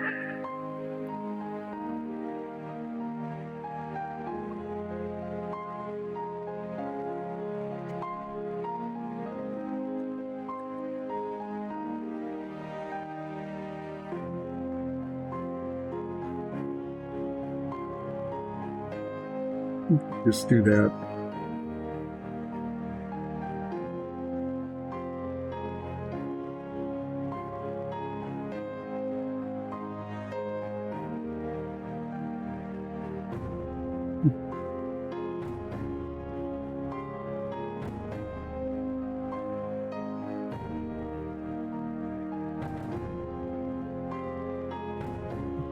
Question, why am I spending so much time on this tiny little spot? The bottle stopper potion. I do not know.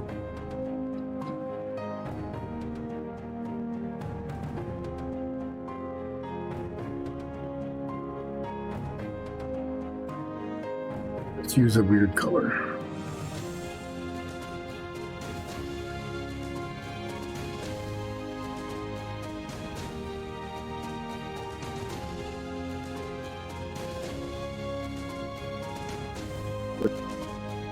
It's kind of a grayish blue color.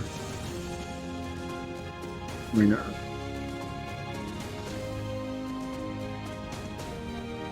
Although it looks, it's kind of metallic right now. It looks kind of good that way. I'm going to use this thing called dull aluminum, which is a metallic color, but it's not shiny.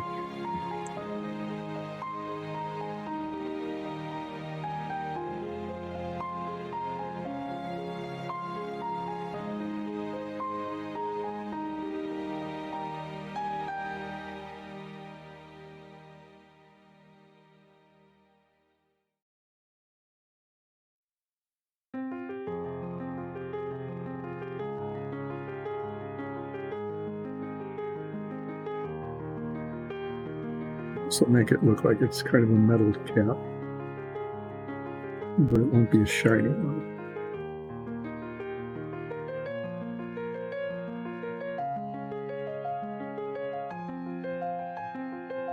And I need to get the brown out again, just touch up that little spot of red that I slapped on. And then what we're going to do is let that dry a bit and do a brown wash on the backpack area.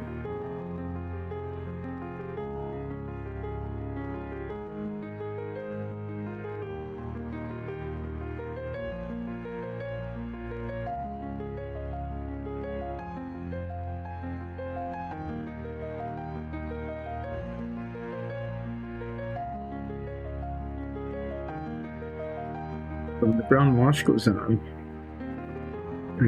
I have to be a little careful with it because I don't want it to get, I don't care, it's okay if it gets on these because those are really dark anyway, but I don't want it to get on the metal and the red and the dagger. So I'm probably going to put it on with a kind of a fine brush, and maybe this one, and just kind of spread it around.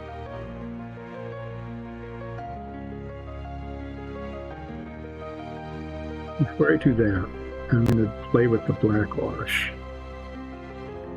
Oh, I never did the pommel of the wash bar.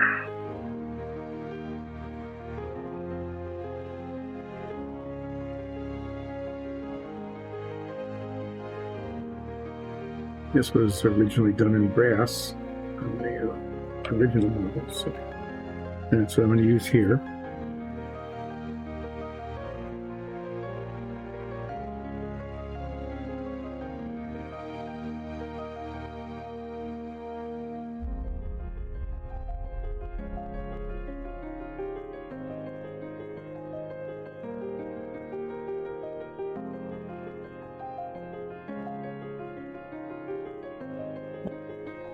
Glittery. It should be shiny.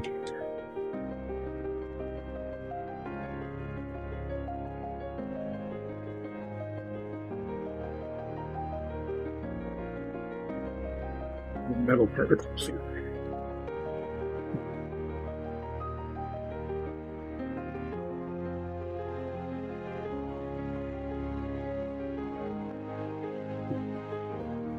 Yep, there we go. That's for shiny.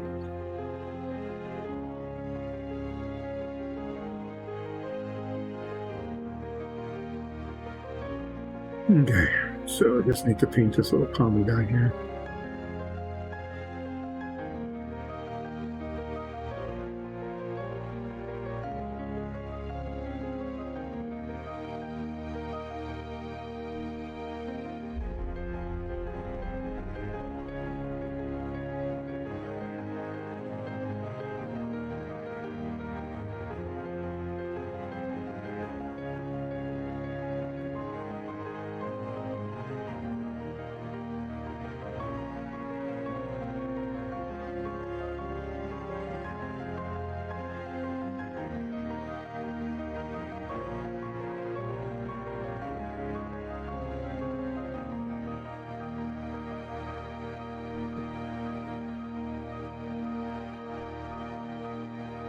Even the way it's holding it needs to be that color.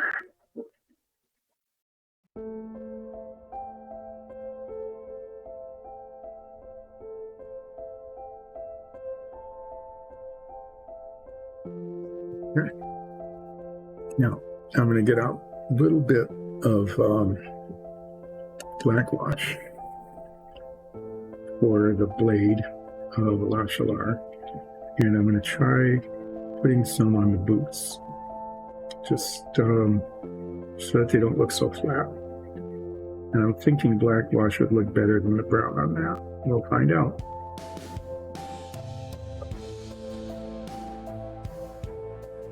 Paint all over my hands today. Nice.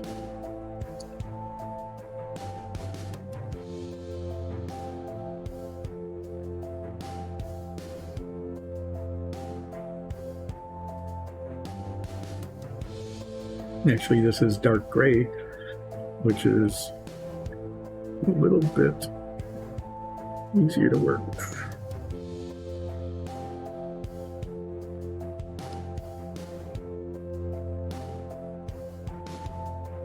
Start getting it on the brush this way, and we'll start with the blade.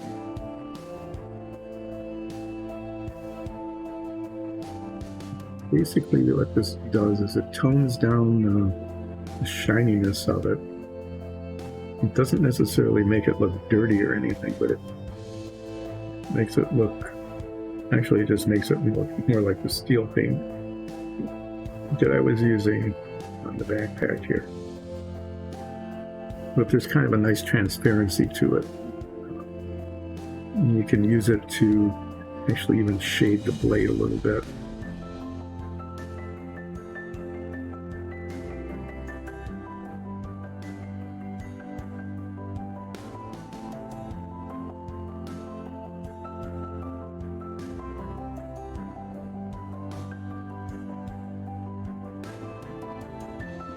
Play with this on the boots, and if it doesn't work, the boots are really easy to repaint.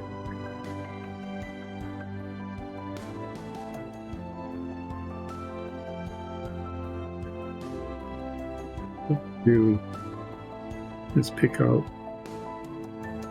the contours in the leather. Shoelaces.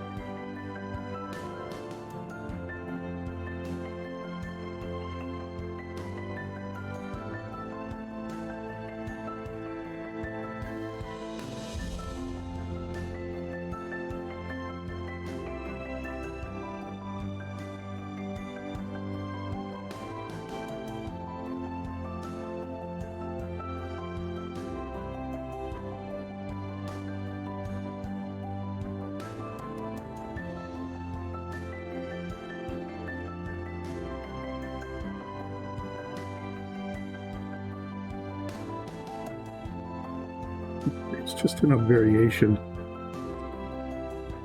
so it doesn't look like just bland paint. And as it dries, it gets a little bit lighter. What you end up with is just the darker areas in the contours.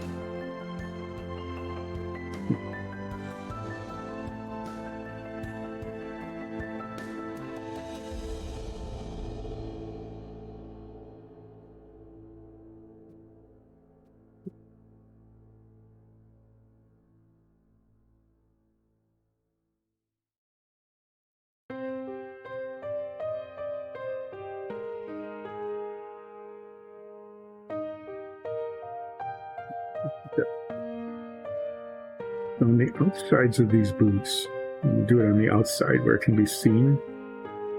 I'm going to paint the magical sigils because they are boots of stealth boots, sneaky boots I call them.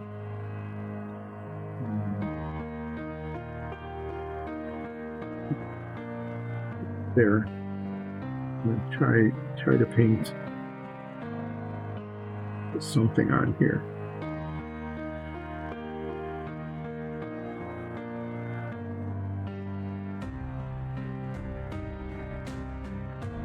Some sort of metallic color. I might do it in this might just do it in silver. Be a good color. There's silver in here, different silver.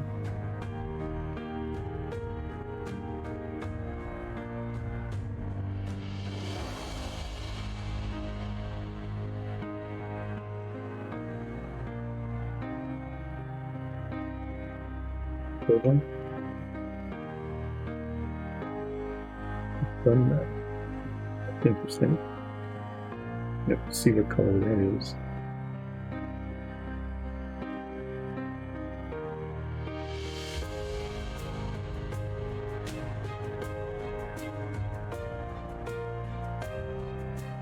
Okay, I'm going to get the umber wash out and do the backpack.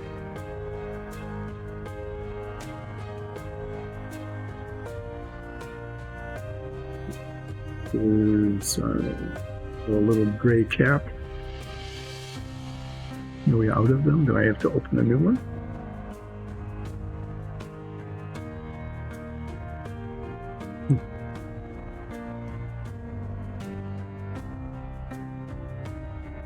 Used to have a big bottle of umber wash. Couldn't get that. Ended up getting little bottles. We were using quite a lot of it when we were making dungeon tiles and we were doing wood.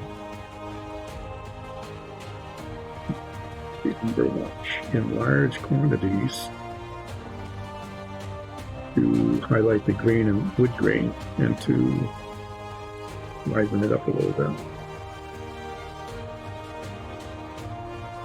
After 2. Okay, well, time flies when you're moving along slowly. I'm going to do the backpack and then call it a day, probably. Back at the time, usually I'm ending early because I either finish something or I give up on something. But today, you know, we're moving along here, so I'm going to use this and seriously, a cell phone call?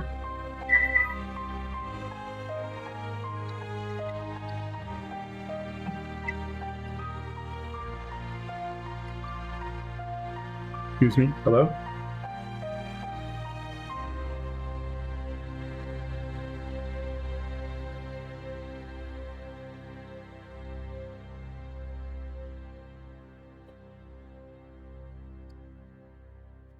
That was, but there wasn't anybody there.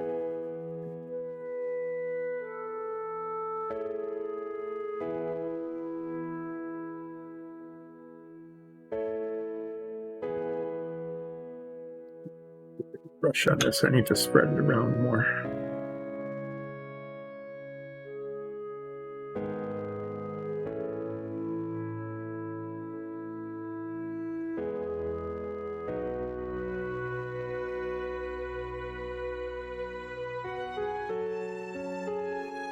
full paint. It has picked up the color, the texture pretty well.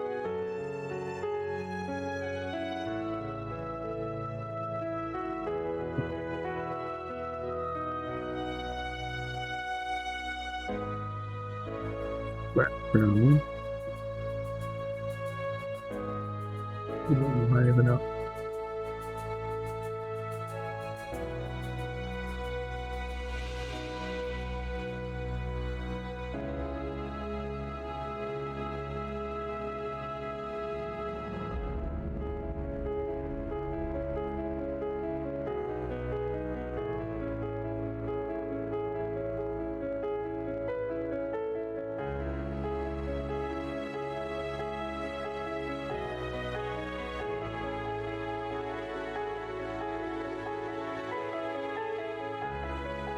So you can see that the umber wash made a huge difference on the look of this backpack.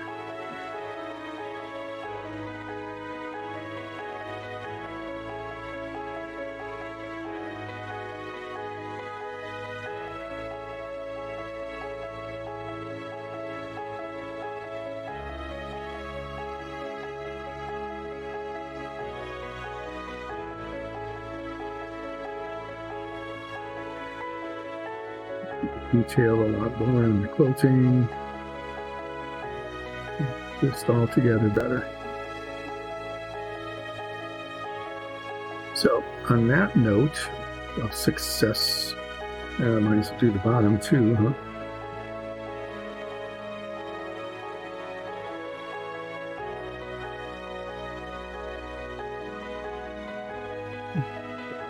Okay.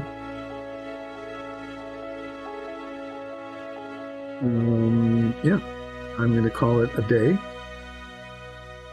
We have 2 big things to do yet, Head and Face and Flamey Sword, and we'll pick that up on Friday. But otherwise, I think it's coming along pretty well, and little magical sigils of some sort. So, we'll see how that goes. Thank you for joining us. Thanks for sticking in, even though it went a little overtime today. And hopefully we will see you all on Friday as we conclude the new model of Ulseth, who will be the level 5 figure sometime in the next millennium, when the DM allows us to level up again. So, thanks again.